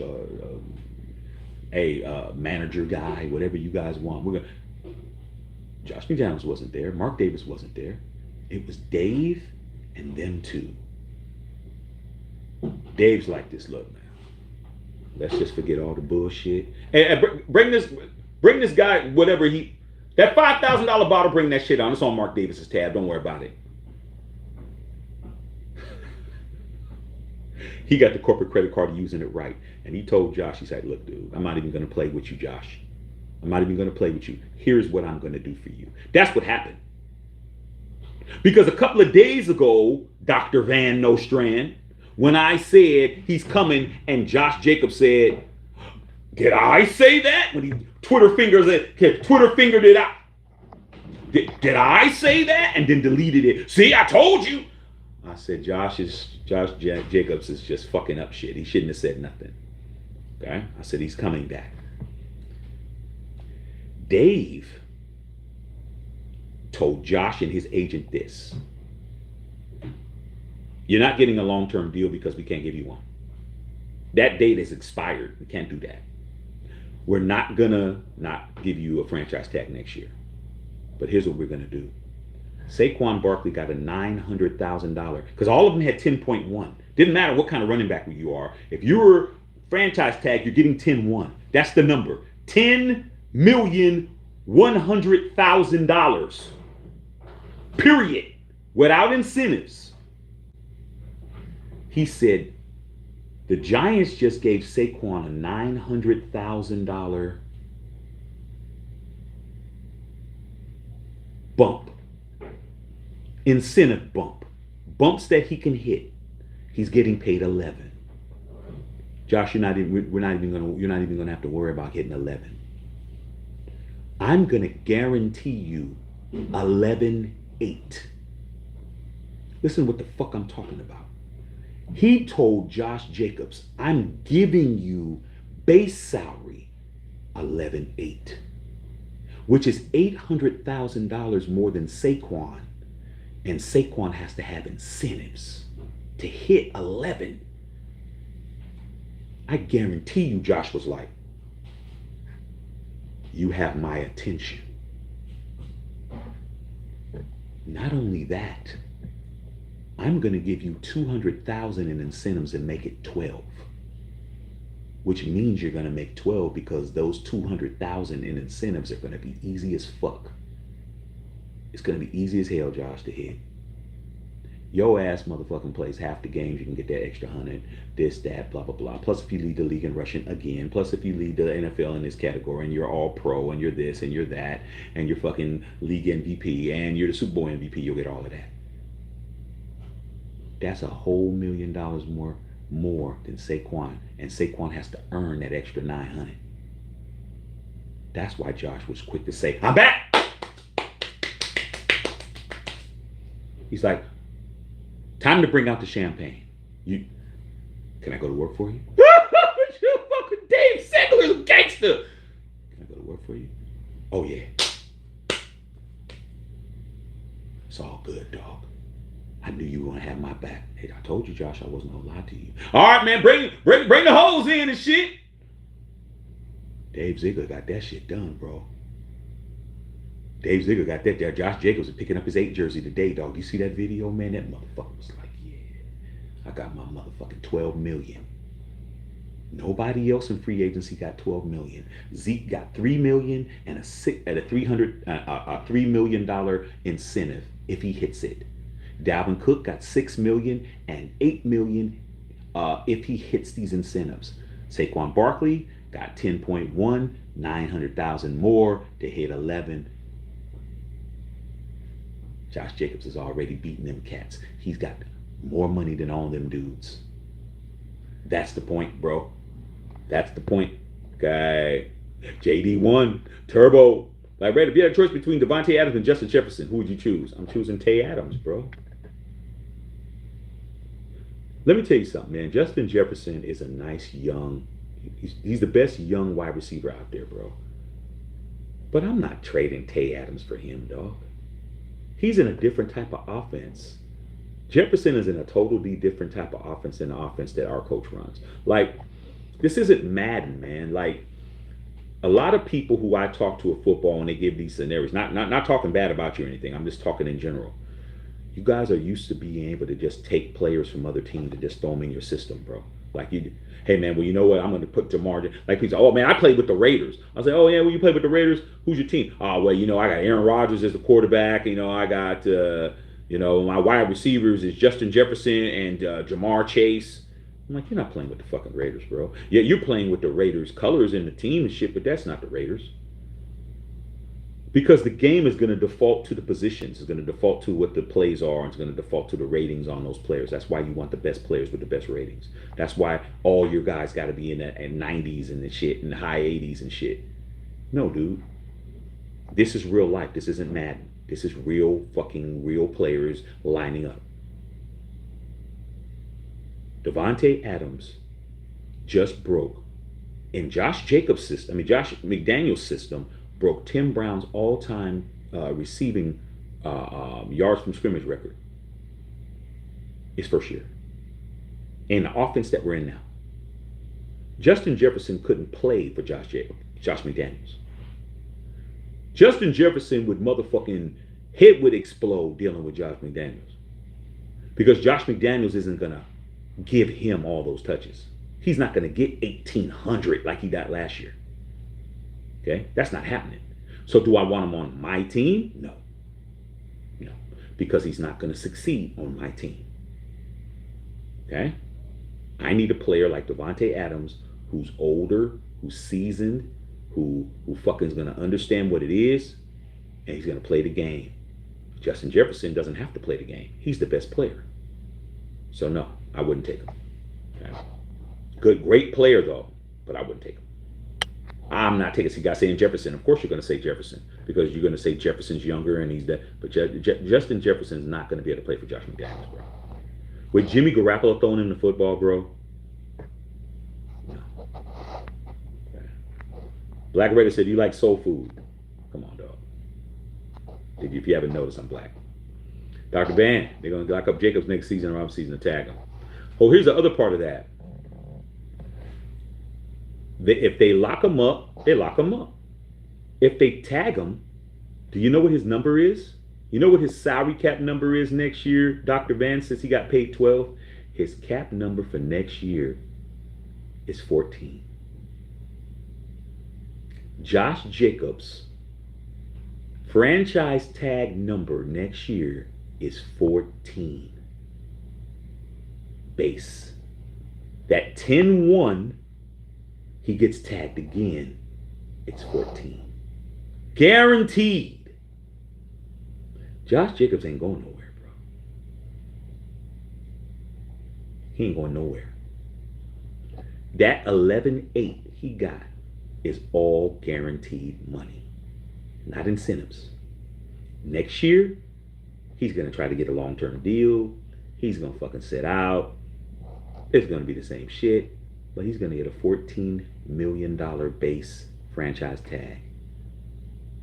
That's 24. In 2 years, that's 24 million. And you know Dave is going to bump it up to 15. Josh Jacobs is going to be making 15 after this season. I'm not tripping. Okay? And I said it first. Remember, when it happens next year, and all these channels are running around acting like they fucking know shit, remember that I said it the year before. Josh Jacobs is going to be a Raider next year. And it'll probably be under the franchise tag if they don't sign a long-term deal. And he's going to make at least 14 guaranteed. Just remember, just book it a year from now. Chrissy Hurd's laughing. Justin Jefferson is younger, better at this point. Broncos really could have had him, drafted Jerry Jeudy or Ruggs instead. I don't think he's better. I don't think he's better at all. But, you guys can say what y'all want to say. Jefferson had one game with 200 yards. So what? What did they do? 200 yards. You guys are impressed by stats. So what? Big deal. He's not better. He's not better. Justin Jefferson is not better than Devontae Adams. I'm sorry. Okay. Dr. Van didn't get rid of McDaniels. XG Flipper Anderson had over 300 yards in one game. Yet nobody's choosing him over Jerry Rice. You got to look at how low these guys are, XG. They don't even know who Flipper Anderson is, dog. They have no idea who Flipper Anderson is. They can't tell you Flipper Anderson played for the Miami Dolphins. They can't tell you that Flipper Anderson was catching passes from Dan Marino. They don't know who that is, but I do. You got to understand when people know what they know. These guys are younger. These guys are into the flash. These guys are into the guys. You'll see two dudes. And Amani knows this because he's from Silicon Valley. You'll see one guy driving the Lambo, and you'll see one guy driving around in a fucking GMC truck back home in Silicon Valley. One dude will be worth 20 million, and one dude will be worth fucking $2 billion. The dude that's walking around in the New Balances and with a regular fucking shirt is a billionaire. He's walking right past you. He's walking right past you in Costco. Meanwhile, you're looking at the flashy dude with the big ass chain, who's been hiding his car from hiding it at his grandmother's house and shit. You guys are choosing flash. You guys are choosing the sizzle and not the steak. Hey, that's cool. That's what you guys want to do. Justin Jefferson's not better than Devontae Adams. He'll tell you he's not better than him. Well, he says, I'm the best wide receiver in football. But then when they say, well, Devontae runs better routes, and Devontae's better than him at this point. There will be a day when Justin Jefferson will be better than him, but it ain't today. Dr. Van, don't you think he'll be pissed if they try to tag him again? Was he pissed this time? Yeah. Of course he's going to be pissed. But you can't be pissed when that bag is put in front of you, dog. When they drop that money in front of you, dog, how pissed are you going to be? It's like, dude, you're on The Price is Right, man. Salute to Bob Barker, who just passed away. Was it yesterday, man? Salute to Bob Barker, man. Man, just like Bob Barker, man, you're going to spin that wheel, man. You don't get it. You got the consolation prize, man. You can choose curtain 1, curtain 2, or curtain 3 and shit. You pick curtain 3 and you pull it back, it's a fucking old ass cow. Back in the days when I was a kid, it should be funny as fuck, man. They have a fucking old ass tractor or some shit, fucking cow and shit. You win a fucking old ass cow. Fuck. But you could have, if you would have picked door number 2, your motherfucking ass would have walked away with a new car. See, dog? That's what I'm saying. He didn't get the deal. Josh Jacobs spin the wheel. He didn't win the fucking shit to move on to the side. Price is Right. You spin the shit, hit, and you move to the side and shit. And motherfucker be like, okay, man, are we going to get another guess and you going to go and do that shit? He ain't do that shit. Josh Jacobs didn't get that. But they said, okay, Josh, we got 3 doors, man. And Dave Ziegler's like this. You know what? Take away door number 2 and door number 1 and leave door number 3. He didn't play with him. Oh, why you take away them doors? It's probably a fucking, it's probably a giraffe back there. He said, nah, it ain't a giraffe, though. It's a Brinks truck with 12 million guaranteed.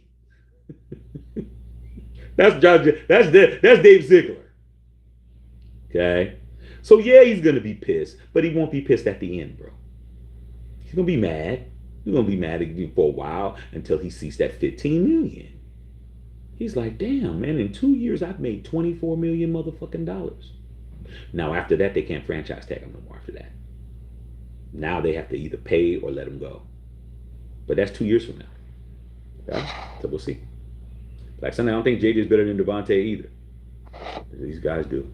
Now Devontae's a Raider, they want to give these guys proper credit. That's how it is, dude. That's how it is, bro.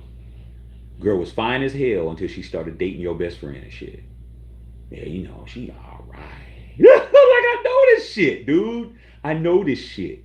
I know this shit. I got so many motherfucking stories, so much shit I could tell you guys, from relationships to homies to motherfucking female. I got so much game. I can't wait for my son to get old enough to fucking soak this game up. He's gonna be, son's already good looking at a motherfucker. He's gonna be definitely gonna know everything. I'm gonna tell that nigga everything.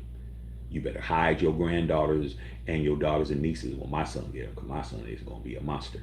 Okay? In a good way.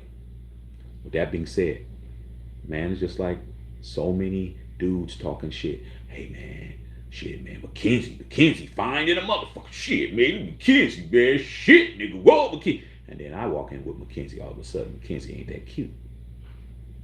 It's like, oh yeah, while y'all talking about McKenzie, I'm over here talking to McKenzie. Like I'm like, hey, what's up? Like, you know, hey, I'm about to go get a pizza. You wanna get some pizza? I'm about to go get a pizza. Not me take you to pizza. I'm going to pizza. Do you wanna go to some pizza? I know a good pizza spot. I'm about to go to my pizza spot. You hungry? Come on. That's how I did it. I did it was like, hey girl, you know, maybe we can go. I can take you on a date, or you know, we can go. Nah, I wouldn't do it like that, dog. I'm like, hey man, they're like, what you doing? Oh man, I'm about to go get me some ice cream. Where you getting ice cream at? Shit, I know the bomb ass ice cream spot and shit. You wanna roll? You buying? I'll hook you up with a cone and shit. You ain't gonna get no waffle cone. I'm like that. You ain't getting no waffle cone. You gonna get one of them motherfucking them crispy ones. When you spin them, they crackle and shit. I'll get you that. She start laughing. Let's go. Shit, you driving. I'm not driving. You're gonna drive. I'm not burning my gas. This ain't a date. That's how I get them. I just talk shit. But then when I walk in with her, she ain't that cute no more. Oh man, you know, once I saw her up close and shit, she was just okay. That's the same situation, big dog. That's the same shit, Black Sunday. Why they don't want to give. Now he's on the Raiders. If he was on the Packers, they wouldn't be saying that shit. They wouldn't be saying when he was on the Packers and they would have said Justin Jefferson or Devontae, they would have said Devontae. But now he's on the Raiders. Now it's like, oh well, you know, he ain't Justin Jefferson, because Justin Jefferson had a 200-yard game and shit, man. Dude. Who led the NFL in fucking touchdown receptions. See, when you're talking to me, you're not talking to the homies at work. Who led the entire National Football League in touchdown receptions last season? The same season Justin Jefferson had a 200-yard game. Who fucking was scoring touchdowns? I'll wait. When it came down to putting points on the board, you guys are talking about yards, and I'm talking about who's putting fucking touchdowns and tubs on the board. That would be Devontae Adams led the National Football League in touchdowns, bro. With a quarterback who half the fan base says sucks. And you're going to tell me I'm wrong? Justin Jefferson's better? Justin Jefferson's only better when it comes down to catching for yards. But when it comes down to getting points on the fucking board, and actually having an impact on a victory. So you didn't know that. You didn't know your own fucking wide receiver led the National Football League in touchdown catches. You didn't know that. That's why you jumped on Justin Jefferson's nuts so quick. Okay? We won 6 motherfucking games last year, bro. We gave up 6 leads of double figures. Who in the fuck was catching touchdown passes and running touchdowns? Guess who led the National Football League in rushing touchdowns last year? It's the difference between me and these other channels, man. I know too much. Josh Jacobs did. So let's get this. Let's recap. Josh Jacobs had the most rushing touchdowns, as well as being the leading rusher in the league, as well as being the number one line from scrimmage, motherfucking broken tackles, yards per game, yards per rushing average, total yards from scrimmage, and he led the league in touchdown runs. That's one guy on your offense. He had 12. Davante Adams led the National Football League in touchdown catches. He had like either 14 or 15 tubs. So you had one dude on your offense that rushed for 12 touchdowns. You had another dude who caught 14 touchdowns, and you're trying to tell me Justin Jefferson is better than a guy who's actually scoring touchdowns, bro? Okay, you can do you and I'll do me. Okay? I'd rather have the touchdowns than the 200 yards. In that 200-yard game, did they win? That's what I got to say. Justin Jefferson's a bad boy. I'm not shitting on him, but he's not better than Davante Adams, because Davante Adams gets it in the end zone, bro. When he's catching passes, he's throwing touchdowns. And he scored more touchdowns than the guy you said he's not as good as. Like I said before, dog, when I walk into the club with her, she ain't as cute. Black Sunday, Shaggy said, you know the Adams family. Yeah, I know Doug Adams. I've never met Davante. I might have seen him as a kid, but I know his father. His father's Doug Adams. Me and his father and his uncles, they real ones, bro. That's all I'm gonna say. They real ones, dog. They're from East Palo Alto, California. I used to be in East Palo Alto, one of the most notorious neighborhoods in the Bay Area. I used to be up there. My boy had a recording studio up there, and I would be up there. You know, I'd be in the recording studio, fucking 2, 3, 4 o'clock in the morning all the time. Okay, real rough, rugged and raw. There was a time that East Palo Alto led the nation in murders per capita. Small city, but the amount of people who was getting killed was crazy in the 90s. Ain't that right, Imani? You know. Doug Adams lived in the same neighborhood. All his brothers, I know his brothers. I know Davante Adams' uncles. I know all them dudes, man, because we used to be at the clubs together. We used to be in the streets. I don't know Davante Adams, but I know his family. I know his dad for real. If I see his dad, I'd be like, "What's up, Doug?" He'd be like, "What's up, Shaq?" Like, I haven't seen him in a long time.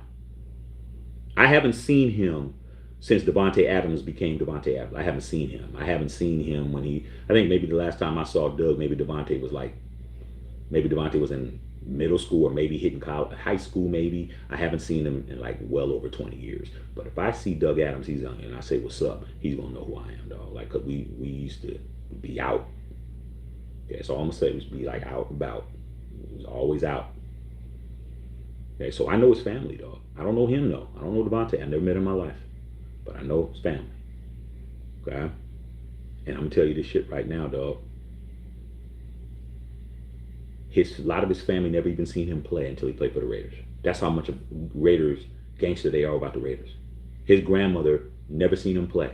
Never seen him play in high school. Never seen him play in college. Never seen him play in person. Never seen him play for the Packers. They ain't going to them games, dog. His father went, but maybe his uncles went, but they didn't. A lot of his family never seen him play. He's a multimillionaire, could have flew everybody out. Like, nah. He played for the Raiders last year, his first game. He bought a suite. Grandmother's there, whole family there. Doug there, mama there, brothers and sisters there, cousins, everybody. Everybody came, because all of them are Raider fans, bro. But you're right, I do know his family, dog. Don't know him, though. But if I ever meet Davante, I'll be like, "Yo, dog, all I got to do is say the street that I used to hang out on," and he gonna be like, "Yo, you a real one. You know my room. You know my hood. You know my neighborhood." I said, "Yeah, dog. I used to be right over here on da-da-da." He gonna be like, "Damn." Trust me, I'm gonna meet him one day, dog. And when I do, I'm gonna tell him, "Hey, dog, tell your father's a real one, man. Tell your father Shaq said, 'What's up, dog?' Tell him." And he gonna be like, "You know my dad?" I'm like, "Yeah, dog." I know your whole family, dog. They was real ones, bro. They was people you didn't fuck with. Understand that, dog. Don't let this Raider shit fool you. Don't let this football shit fool you. There's some people whose family are really certified. Like, okay. Black Raider. I agree. Davante 30s plus still one of the best route runners in the league. Hey, dude, how you be that old and you fucking? How come Justin Jefferson didn't lead the league in touchdown catches? Just saying. Dr. Van, Devontae's a beast and he's done for a long time, but Jefferson put up insane numbers. Okay, that's so what? Who led the league in touchdowns? What's more important, bro? What's more important? Yards? You guys keep talking about yards. What's more important? Would I rather have a would I rather man shit? Would I rather have a receiver that had 2,000 yards catches and had no touchdowns, or somebody that had 1,500 yards in receptions and had led the league in touchdowns? We don't think the same. We don't think the same, bro. I mean, and you know, and that's okay. But dude, I'm too much of a damn statistician to understand what that means, bro. Like, opportunities to score. I want to score. I don't care about who scores the most points. That man, look, dude, it's like this. It's like when people try to argue with me about Kobe Bryant being better than Michael Jordan. You know, and this is before he passed away. So it's a lot harder now to have that discussion because Kobe's not here. So he has that whole thing with that.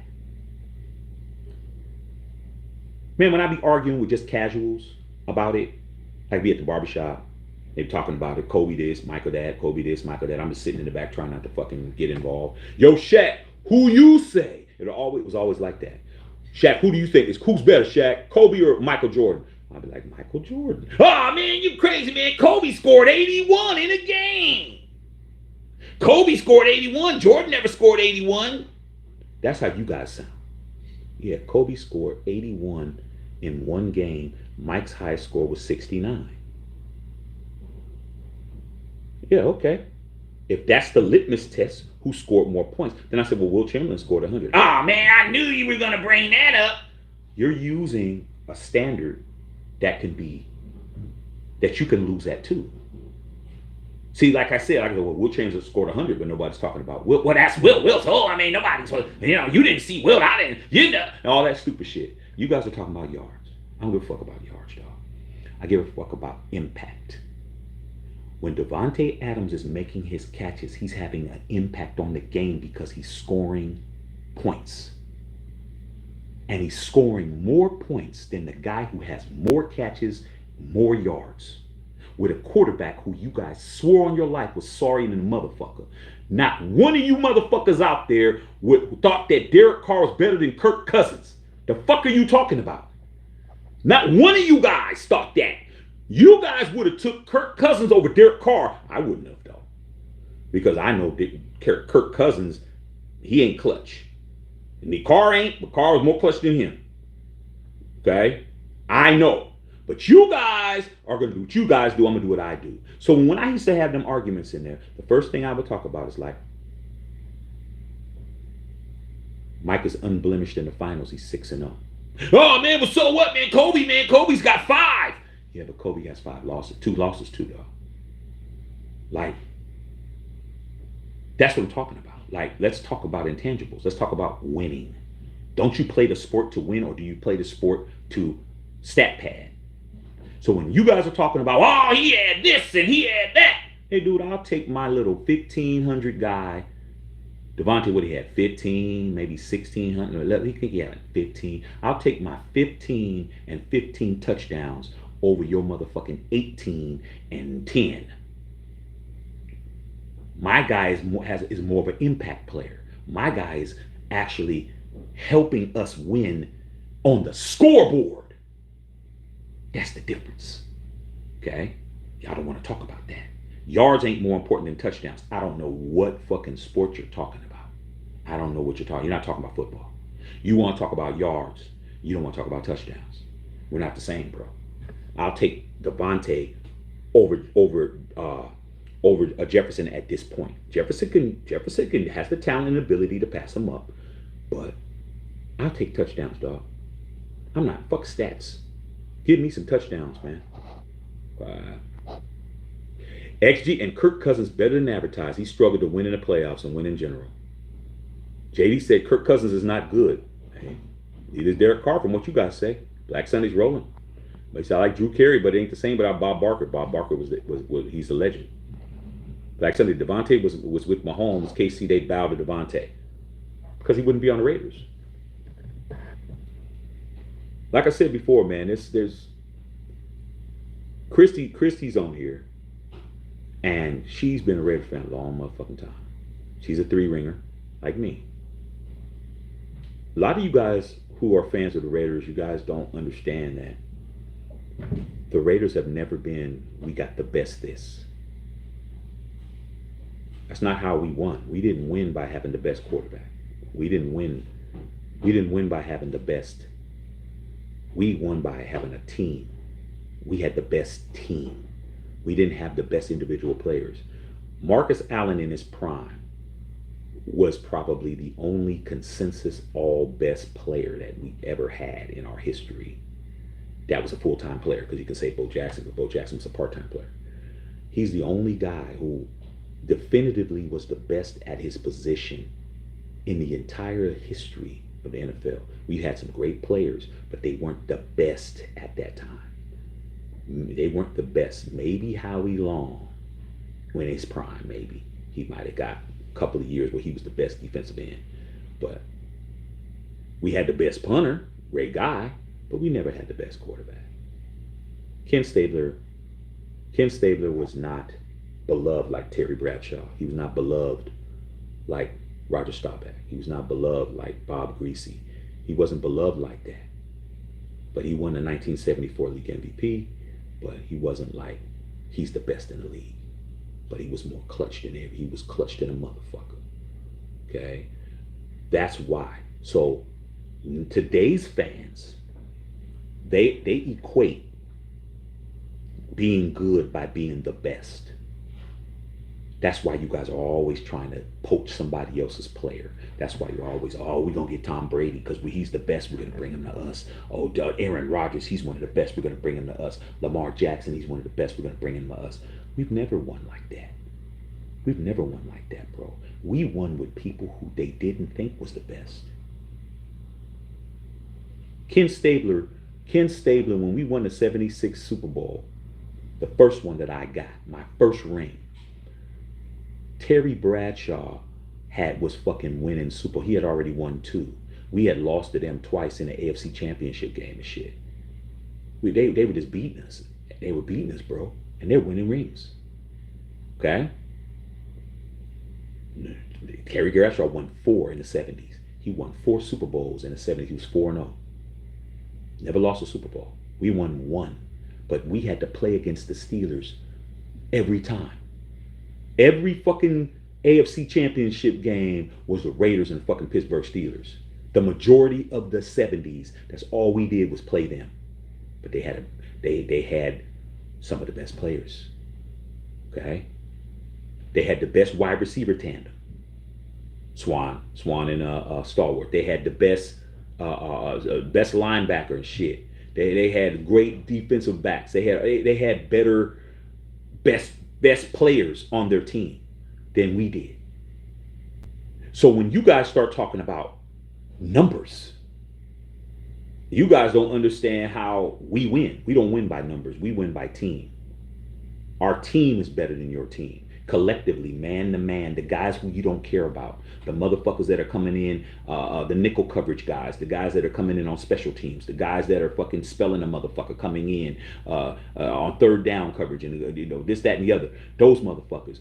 You take man for man, you take all 53 of our guys, and you take all 53 of your guys, you're going to have guys, yeah, that guy's the best guy, that guy's the best guy, that guy's the best guy. But when you start fucking getting down into those numbers, you're going to start seeing, this guy's better than that guy, this guy's better than that guy, this guy's better than that guy, this guy's better than that guy.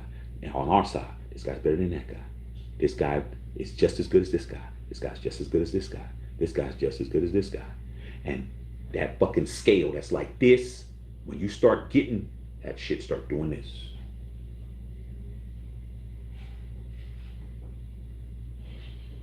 But you guys don't understand that. That's why you're disappointed you don't have the best quarterback in the league. We need a quarterback, man. We need a Patrick Mahomes. No, we don't. No, we don't. We don't need a Patrick Mahomes to win a Super Bowl. What we need is execution. What we need is people to actually go out there and do their fucking job. We don't need Patrick Mahomes, bro. We don't need Justin Herbert. We don't need Josh Allen. We don't need Tom Brady. We don't need all these motherfuckers. Aaron Rodgers. We don't need those guys. What we need is a team of guys that are going to fucking do their job. Everybody. Everybody does their job. Everybody's on assignment. Nobody's out of position. Nobody's missing a tackle. Nobody's missing a sack. Nobody's fucking out of nobody's letting somebody beat them deep. Everybody's performing. Nobody's dropping passes. Nobody's fumbling the football. Nobody's false starting at the line.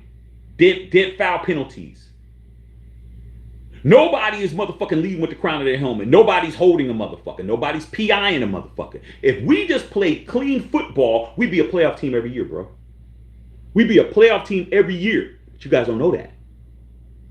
So that's why you guys say Justin Jefferson, a guy who has all the talent, who's young. He's the best young talent in football, who didn't score more touchdowns than a dude in his 30s, bro. That right there shows that he's not better. Because you don't think Justin Jefferson's trying to score touchdowns? You don't think Justin Jefferson's trying to score touchdowns, bro? He's out there trying to score touchdowns, but he's not doing it. But the 30-plus guys doing it.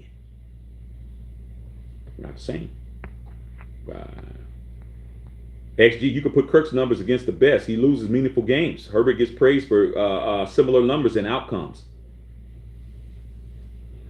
When you like somebody, you like somebody. XG.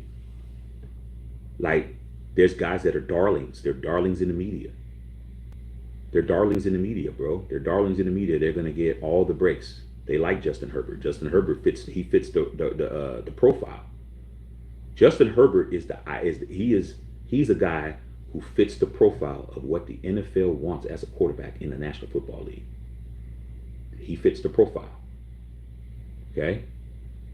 You put them up there and you'll see they all have a similar profile, bro. Then you got guys that don't fit the profile, but they're just so fucking good. What can you do? Like Mahomes. Mahomes don't fit the fucking profile. Best wide quarterback in the league. He don't fit the profile at all.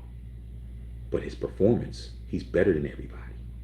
I don't like Patrick Mahomes, but if I was going to sit here and say somebody's better than him, I'd be lying. And I don't lie. He's the best quarterback in the NFL, Patrick Mahomes. I don't like him, can't stand him, don't like his antics, don't like his team, don't like his brother, don't like his wife. I don't like none of them, though. Okay? His dad is all right because his dad was a pretty good pitcher and shit. Okay? But outside of that, man, I'm not really fucking with the Mahomes like that. But I ain't going to sit here and lie out my ass and say he's not the best quarterback in the league. That's why he's on all the commercials, because he's the best. Okay? He's the best, bro. All right? Justin Herbert is not the best, but Justin Herbert got commercials too. Look who they're marketing, bro. Who are they marketing? How many Justin Jefferson commercials? You just starting to see Justin Jefferson commercials, but he got the NFL commercials. Devontae Adams has Taco Bell commercials, bro.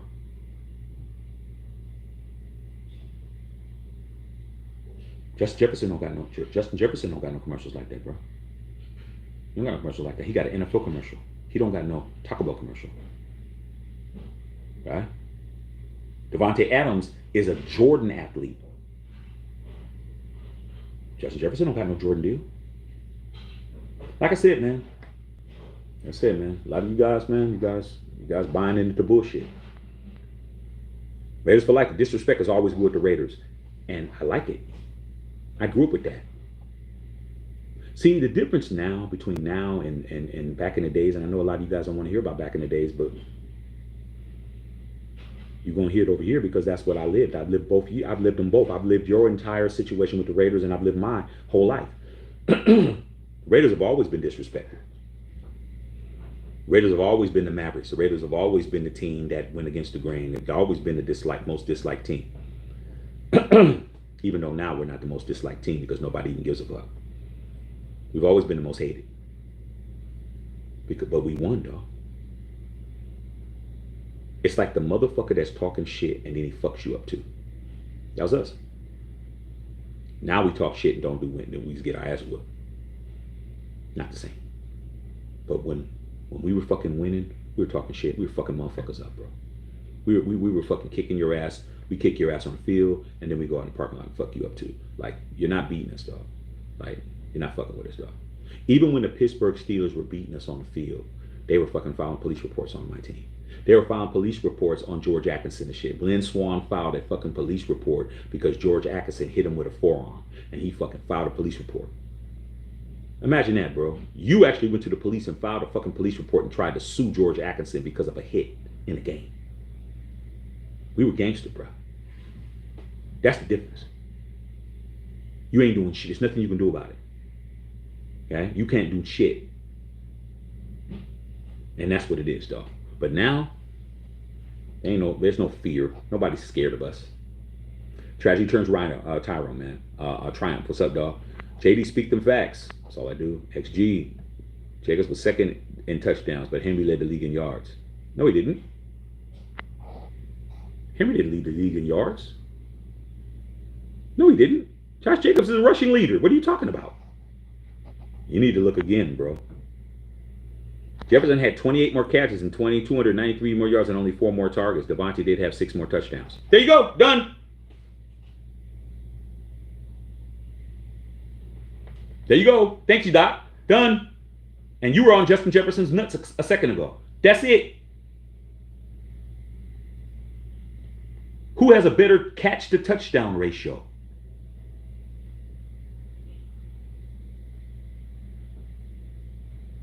That's it, bro. That ends the argument. Jefferson had 28 more catches and he was 6 touchdowns behind. Fuck. How many catches does this motherfucker? How many catches does Justin Jefferson have to make to catch Devontae in the touchdown category? In the tub category. He already had damn near 30 more catches and 290 something more yards, but he was 6 tubs away. 6. Fuck are you guys talking about? This dude is catching everything under the sun until it gets in the end zone. What happened in the end zone? What happened when he was in where it counted the most? What catches count the most in football? In the end zone. He's 6 behind Devontae?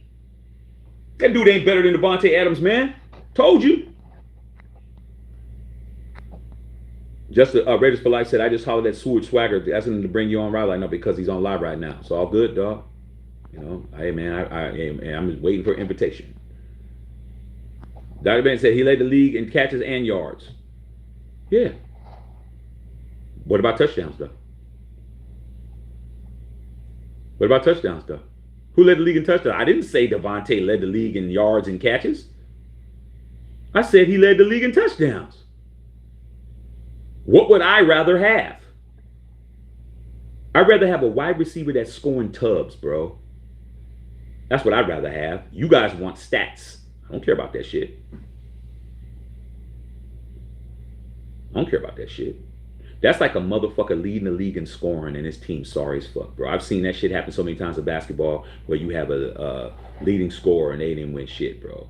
Like, motherfuckers just jacking it up. And they used to have them arguments too, though. You had them arguments with players, man. They win a scoring title. They ain't do shit.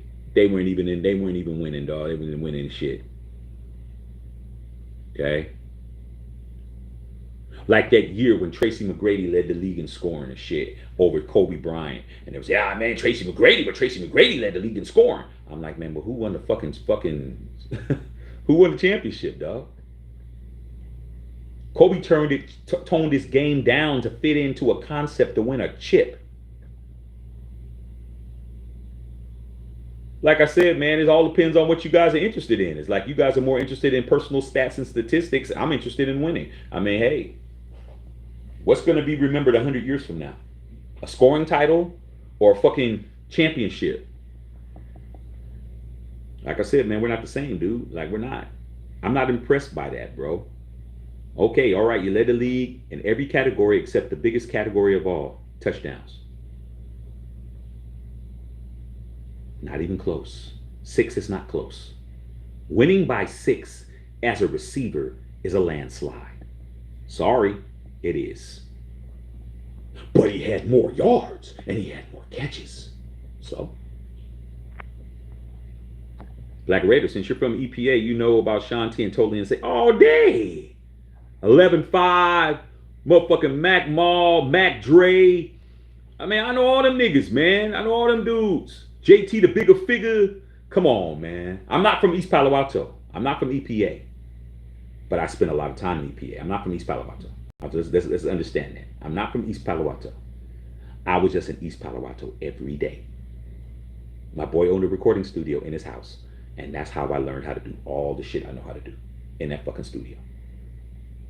But I was safe when I was out there. I wasn't no gang member. I wasn't no banger. I wasn't no dealer. But they respected me because I did the music. I produced a lot of them cats. Now, not Shanti and them. I knew them cats, man. We used to work out of the same studio sometimes. But I was a producer, and I was producing hip hop. I was producing beats, and them motherfuckers knew who I was, dog. But totally insane. Them motherfuckers I think I still got some CDs of them, some in my storage, man. Okay. So salute to the Independent Bay, man. The Independent Bay recording artists.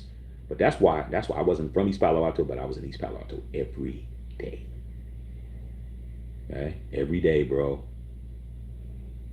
I get out of school. I went to San Jose State. I graduated from San Jose State.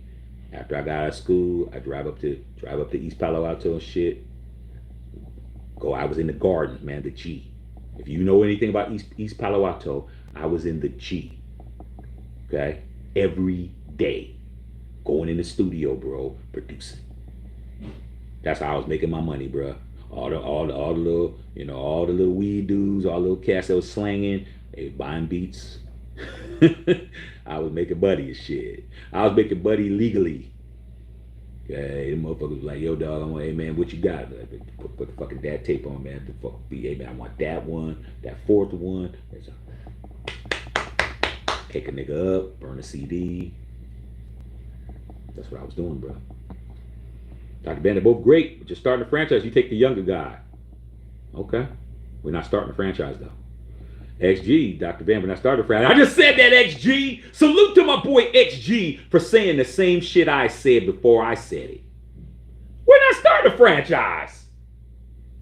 Hey, man, well, if you were going to start a motherfucking chicken place, man, you might want to start, I'd start with a Chick-fil-A instead of starting with a Raising Cane's and shit, or Kentucky Fried Chicken.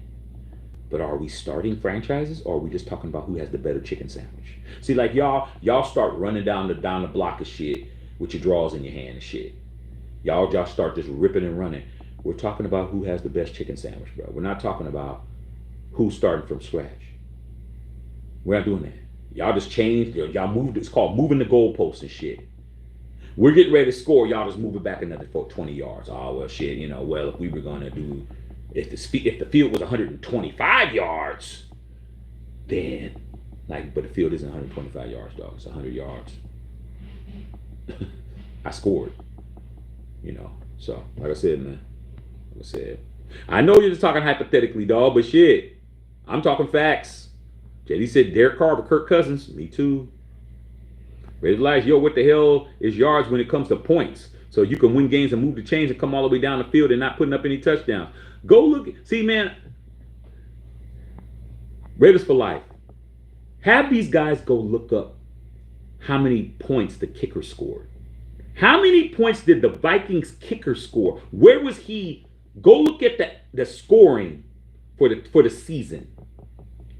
Usually the kickers are the highest scorers on your team. Okay?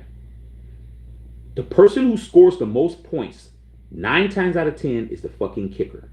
Because the kicker scores after every touchdown, he kicks a point and he kicks field goals. So usually the team leading scorer is a kicker. Go look at the NFL leading scorers who scored the most points and tell me where the Vikings, Dr. Van, I know you look it up, tell me where the Vikings kicker was in scoring in the NFL. Let's see how many points he scored. If he scored a shit ton of points, that means Jefferson wasn't scoring touchdowns. If you look at the Raiders and you're going to see Daniel Carlson, because Daniel Carlson did kick a lot of field goals, you're probably going to see Devontae Adams in that top 20 or 25 fucking scorers. You're going to see a wide receiver. You're going to see kicker, not throwing touchdowns, scoring them. You throw the touchdown, you didn't score, you threw a touchdown. Kicker, wide receiver. 16 times 6 is what? Or 15 times 6, whatever the number was. You're going to see Josh Jacobs' name on there, and you're going to see his name on there, and you're going to see a bunch of fucking kickers. 300 something points, 200 something points, 250, 275, 312. You're going to see all of that, bro.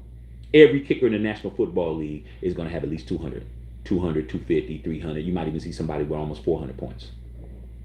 But if you see somebody on there, on that list, out of 32, and you start looking and you start seeing other people, you start seeing wide receivers and you start seeing running backs and shit, that means we're scoring points. These guys are fucking scoring points. I want points. I don't care about stats. These guys can run around and get 1,800 yards all they want to. There's just this difference between how I think and how a lot of people think. XG said Carl over Cousins. Me too. Cocaine. The NFL fantasy games, all that guards is more important. That's what it is. Fantasy football, bro. That's what got you guys all fucked up. But touchdowns are still worth more than yards in fantasy football. Still worth more. Okay? Josh Jacobs scored 3 touchdowns in a game, and you got Josh Jacobs on your team. You're more happy. Yeah. Derrick Henry might have got 249, but Josh Jacobs scored 3 touchdowns.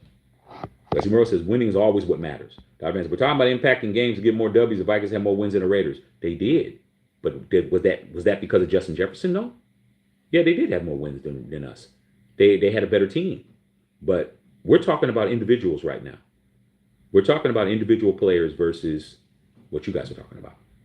You guys are saying you guys are going mano against Jefferson versus Devontae. That's what we're talking about. We're not talking about the teams. We're talking about the players. You just said, Doc, Justin Jefferson led the league in catches. He led the league in yards. He had 28 more catches and 200 and some odd more yards than Devontae. But Devontae beat him by 6 touchdowns. I don't know what you value. I don't know what y'all value. I value touchdowns, bro. When I need a fucking touchdown, I got a wide receiver that's gonna get to the motherfucking bag. He's gonna get to the bag, bro. That's what he does. Okay? I'd rather have 1,515 touchdowns, bro. That's just me. Give me some points, especially when you're the Raiders, bro. Especially when you're the Raiders and you can't get no points from nobody else. Fuck, dude. That's 28, 29 touchdowns between 2 players on offense. That's why we didn't win. Josh Jacobs 12, Devontae 14 or 15 or ever how many he had. Shit, do the math. That's 29 touchdowns between 2 guys. And then you got these people running around talking about we don't need him. We don't need Josh Jacobs. He's overrated. And I'd rather have Justin Jefferson. And you'd have less wins with your team that you're on right now. You were mad about 6. Think about having 3 wins, maybe 4. Like I said, dude, I talk about this shit all the time, bro. XG, Vikings also had points where they had solid defense. Dark Side Raider was going on. Dr. Van, draft D was alpha last year. Better than our D. Who's ranked higher, Doc? I bet you the Vikings defense was ranked higher than the Raiders. I think the Raiders was 30th. Dark Side Raider, we revived castoffs. Okay, Black Sun sounds like the team that we have right now. No one thinks Max, JJ, and Devontae are the best right now. That's another thing.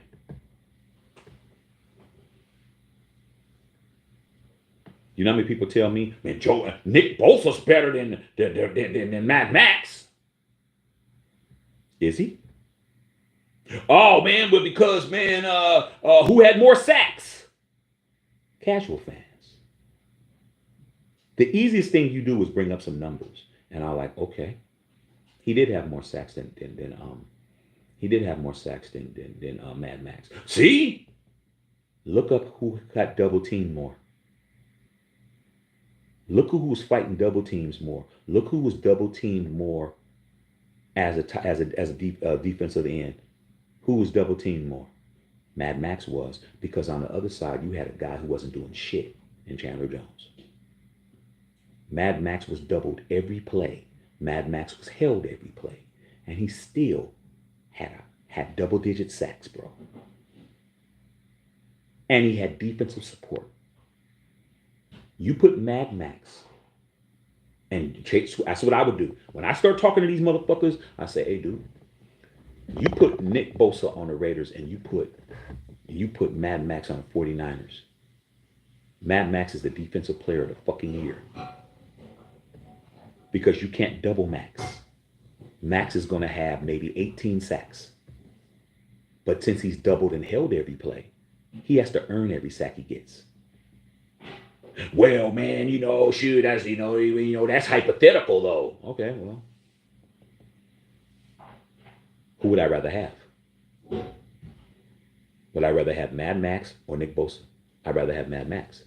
Oh, you just saying that because you're a Raider fan. I hear it all, dude. I said, no, I'd rather have him because Mad Max isn't as hurt as Nick Bosa, dog. Who's more durable? How many games did Nick Bosa miss last year? He's always hurt. Just like his big nose brother. I'd rather have the guy that can play. Best ability is what? Availability. But like I said, man, like I said, though, can't confuse everything. I'm saying at this point in time right now, Jefferson is better. Adams has a better career, been in the league much longer. That's your opinion. You're entitled to it. Darkside Raider, Lynn Swan was out here calling for protection. He fucking filed a police report, dog. It was in Pittsburgh when the shit happened. He fucking filed a police report against George Jackson, bro. Come on, dude. Come on, dude. You got fucking blown up on a play. They didn't even call a penalty. It was legal. You got caught.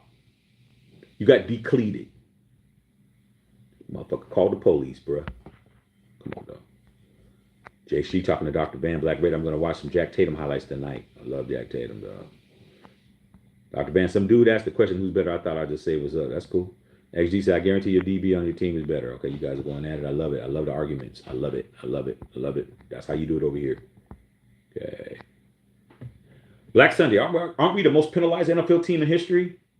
No, I don't think we're the most penalized team in history. I think we were the most penalized team in the last 20 years. But we cleaned up our penalties last year. I don't even think we led the league in penalties last year. We cleaned up our penalties. Our penalties have been cleaned up. Like we're not leading the league in penalties. But we won Super Bowls being the most penalized team. Al Davis didn't care about penalties. Neither did John Madden. John Madden didn't care about penalties. He cared about intensity and playing hard. Now, he wasn't just going to let you just have a penalty every play, but if he felt that you're being aggressive on that call, you're being aggressive, okay, all right, dude, being aggressive, we're tiring them out, whatever, but we're going to have penalties because we're playing aggressive. Okay? It's just like in a boxing match, the person who's the most aggressive is the person who's going to have the most power shots because they're going to be one that's going to be moving forward. If you're a counter puncher, you can't be getting hit. You can't be getting hit with power punches, bro. If you're waiting for them to hit you in boxing, if they're waiting for them to hit you and you're countering, you're losing the fight.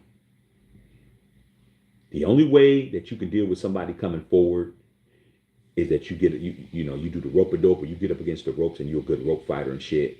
And then you're walking that fucking body, man. While they're fucking, you let them tire themselves out. You start whacking them down. You start whacking that damn liver. You start whacking them motherfucking rib cage. You start whacking all that shit. All them guts is starting to fucking move around and shit. What do you think what happened with Ryan Garcia when he got hit with that body shot? Oh man, it's rigged. No, dude, it's not rigged, bro. You get hit with a fucking liver shot. That shit shoots up your entire body from your head all the way. The impact shoots up both directions, all up to your head, all the way down your fucking leg. You're paralyzed, dog. When he got fucking hit on his fucking and his liver and shit, and he went down. Oh, it's rigged. He ain't rigged. That motherfucker got fucking his liver, which you need to digest all that alcohol and beer and all that shit you drink every fucking night. He fucking severed that shit. He shook that shit up. Same shit, bro. So all this stuff that these people are talking about, man, we're just different ideas. JD's rolling. Darkside Red, we'll see what the numbers are this year. Cousins doesn't have much to offer. Dr. Van, they got a good wide receiving course. We're going to see. XG, USC, Addison. Yeah, Addison is dope. Traded for Hawkinson last year. What's up, Anthony King? I see you guys. I thought stats matter, Shaq. Stats only matter if it leads to wins. Stats do matter. Do they lead to wins? Do they lead to points? That's when it really matters. Statistics are always going to be a part of every sport. That's how you identify. Wins and losses is a statistic. Statistics are a part of sports, bro. Boxing, how many rounds did you win? Golf, how low your number is. You know, every sport has numbers. Numbers is part of sports. So statistics matter. But there's some statistics that are more that equate more to winning than others. Nothing's more important than scoring. Scoring is what they call a zero sum game. Football's a zero sum game. Baseball's a zero sum game. Basketball's a zero sum game. What zero sum means is that whoever has the highest score, except for golf, the lowest score is the opposite. Whoever has the highest score wins the fucking game. Hockey, football, basketball, baseball, track, over the course of all the events, who had the highest score. Bowling, fucking tiddlywinks. Whoever has the highest score beats the lowest score. Period. The casino. So if your statistics equate points that are used to determine the outcome of the game, those are more important than the other statistics. See what I'm saying? Touchdowns are more important than any other score in football because it's the highest score you can get. There is nothing that is more important than a fucking touchdown because you get 6 points for a touchdown, bro. There's nothing that comes close to that. There's no other scoring mechanism in football that's higher than a touchdown. What in the hell are you guys talking about? Statistics, stats don't get you no points. A touchdown is the king of fucking scoring in football. There's nothing more important than a fucking touchdown. Nothing. Field goal is 6 points. 3 points. A safety is 2 points. How many ways can you score in a football game? Do I gotta break this shit down to you guys, man? Do I gotta really go that far? Do I gotta cut you guys' steak up that small? I might have to. I might have to really cut your shit up in baby sizes. How many ways can you score in football? How many different scoring mechanisms are there in football? There's a touchdown, there's a field goal, there's a point after touchdowns worth 1 point, and there's a 2-point conversion. How else can you score? I'll wait. Is there something that we don't know about? I think there's only 4 ways to score in a football game. I don't think that there's no other points that I can think of that you can do. Touchdown first, field goal second, 2-point conversion third, PAT 1. That's the fourth. There's only 4 ways to score in football. Four ways to score.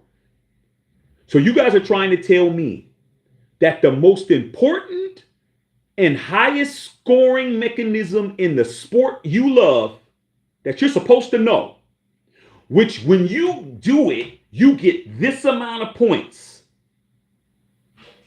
This amount is not as important as getting yards that get you this amount. I can't help you guys. You're casual as fuck. I can't help you. Everybody fucking knows the touchdown is the epitome of fucking football. You can't do nothing better than score a touchdown. I don't give a fuck what the hell you did in between those end zones. There is nothing more prestigious than a fucking touchdown in the sport of football. Whether it be Pop Warner, Little League, motherfucking Frost-Off football, junior varsity,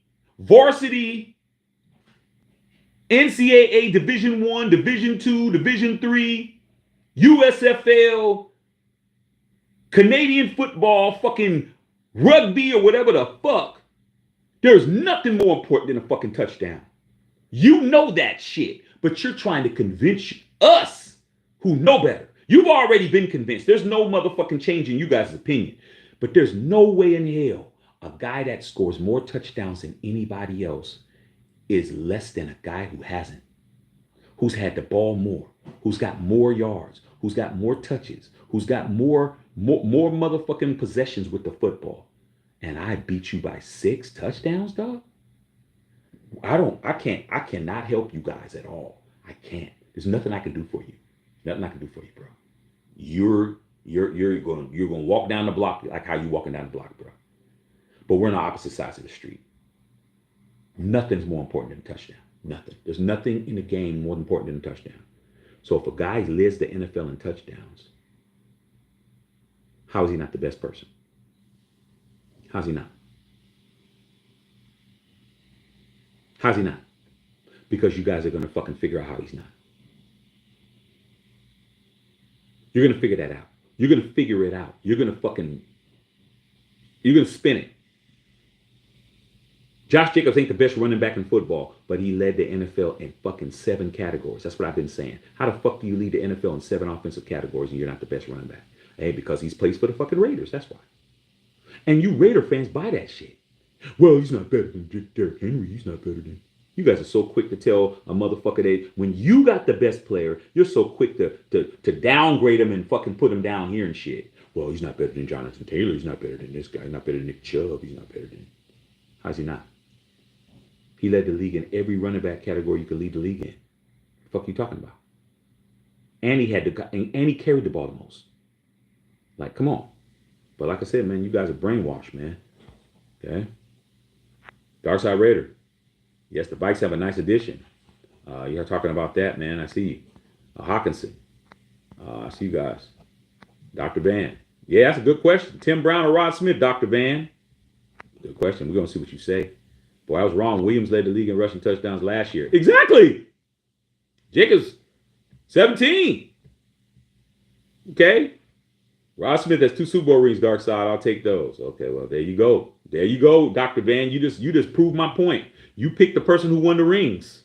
You didn't pick the person who had the most stats. You didn't pick the person who's in the Hall of Fame. You picked the person who won the Super Bowls, Doc. You just fucking made my argument for me. Tay balled out. Okay. You can take those. He's not a better wide receiver. Dark Side Raider. Carlson, 3rd in scoring last year. Vikings came out in the top 10. Okay. Well, where was Devontae at? He led the league in yards per touch. How about yards per touch in the end zone, Doc? He didn't lead the league in yards per touch in the end zone. Okay, you guys talking about all of that. You can also argue D was in the first year of a new system. Who led the league in touchdowns, man? I'm just going to say the same shit. Dark Side Raider, remember Billy Joe Herbert? Oh, I hated him. Magic Shack on 50, you think it's good even Josh Jacobs changed his number to 8? Yeah. Yeah, because he's allowed to, dog. Why not? That's his number. He only got 28 because he couldn't get 8. He played 8 in high school. He played 8 when he was at Alabama. Why not? What difference does it make? You can change his number. People change their number all the time. Kobe changed his number from 8 to 24. Jordan changed his number from 23 to 45 back to 23. LeBron's changing his number back to 23 from 6. What difference does it make? Change your number. Just want to do. XG. Okay. Black Sunny says, Big Nose Brother. You all know Joey Bosa's brother he got a hunker. We all know that. That boy's no big as shit. That boy in Bosa's bigger than the damn city bus. Okay. Dark Side Raider. Tom Brady's a cheater. Tom Brady's the owner. Hope he cheats us to some Super Bowls. Okay. Christy Harris said, not his big nose brother. Come on, Christy. You know that motherfucker know. Man, Joey Bosa's nose so big. That motherfucker be like this, dog. That motherfucker be like... Follow your nose. Follow your nose. He's following his nose and shit. He ain't got no choice but to follow his nose. Nick Bosa's nose ain't as big as that. Nick Bosa got a regular size nose and shit. Okay. Dr. Ban. Booty Bang Shaq, you think Dick Daniels will bench JJ out of spite? He might try, but it ain't going to work. He got a boss, man. Josh McDaniels got a boss. Ain't no way that Dave Ziegler's going to pay him. He ain't going to play. They already talked about it. He's like, hey, Josh, right here. I just paid this motherfucker $12 million. You better play him, dog. But, man, you score 1 point in football. It's called a drop kick. That's true, too. You drop kick, but guess what it is? It counts as a field goal. Pretty much the point, it's pretty 1 point. And what's more? There's a reason why a touchdown is double the score of the next highest score. There's a reason. A touchdown is exactly double a field goal. Because that's how the margin of the margin of winning, it makes it easier because these numbers, That double number is it's hard to overtake that double number. Plus the extra point on the end, it makes it 7. It's hard. Field goals, you just can't catch up. You can just be, oh, kick, kick, kick. I'm winning 9-0. Touchdown, extra point. 9-7. That's why football is so beautiful. Football is so perfect of a sport. It's so perfect of a sport, bro. Like the 3-point line in basketball has, to me, has fucked it up more than it had done good for basketball. Because it's too easy to get back into a game. You're making the point a 3-pointer more than a regular point, which we understand why, because you're shooting from a longer distance. But these guys are their shooting range exceeds the 3-point line. Like it's the 3-point line is too close now. They need to move that 3-point line back more. Yeah, it's not going to stop a Steph Curry. It's not going to stop a Damian Lillard. It's not going to stop guys like that. It's not going to stop motherfuckers that are just lighting it up like that. Those guys can shoot from anywhere. But all these big ass centers that's making threes and shit. When you got Giannis Antetokounmpo making fucking threes, bro. His lanky ass.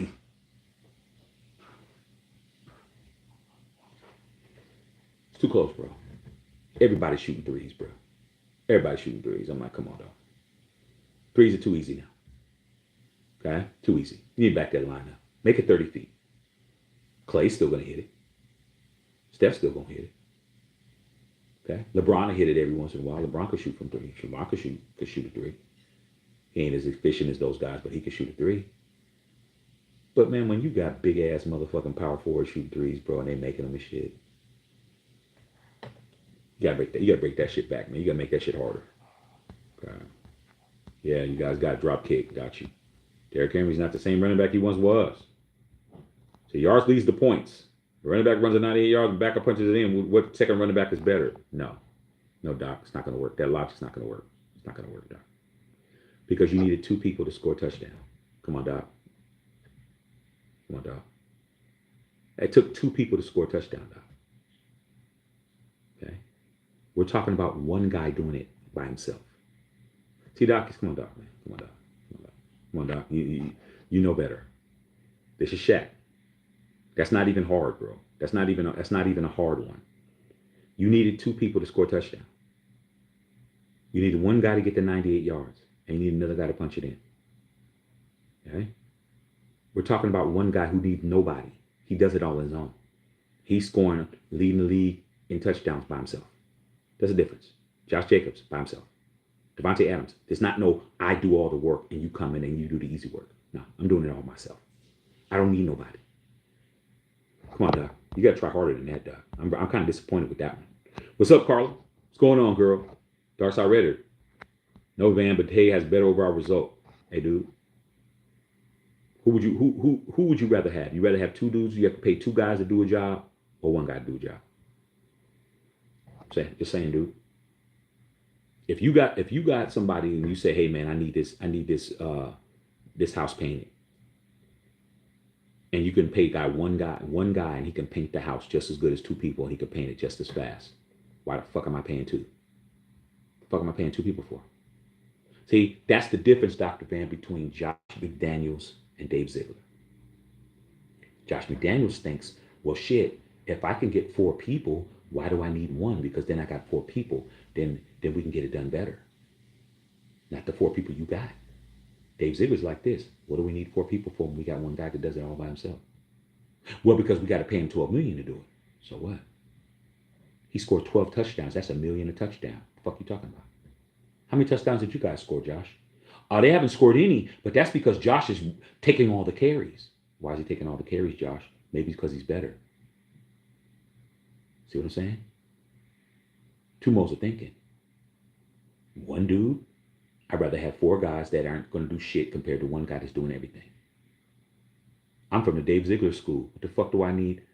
It's like my homies, bro. My homies, man, we used to do the same shit. My homies, man, they had like 5 different girls they fucking with. 5, 6, they had girls everywhere. But you couldn't put all those girls together and make them look as good as 1 girl I had. Because all them girls were just okay. Like, okay, you might have 5 different options and shit, but damn, none of your girls can't form Voltron and look as good as the one I'm with. They can't do it. Like, dude, I don't want to date five fives. If I could date 1 8, and I'm not dating five fives, bro.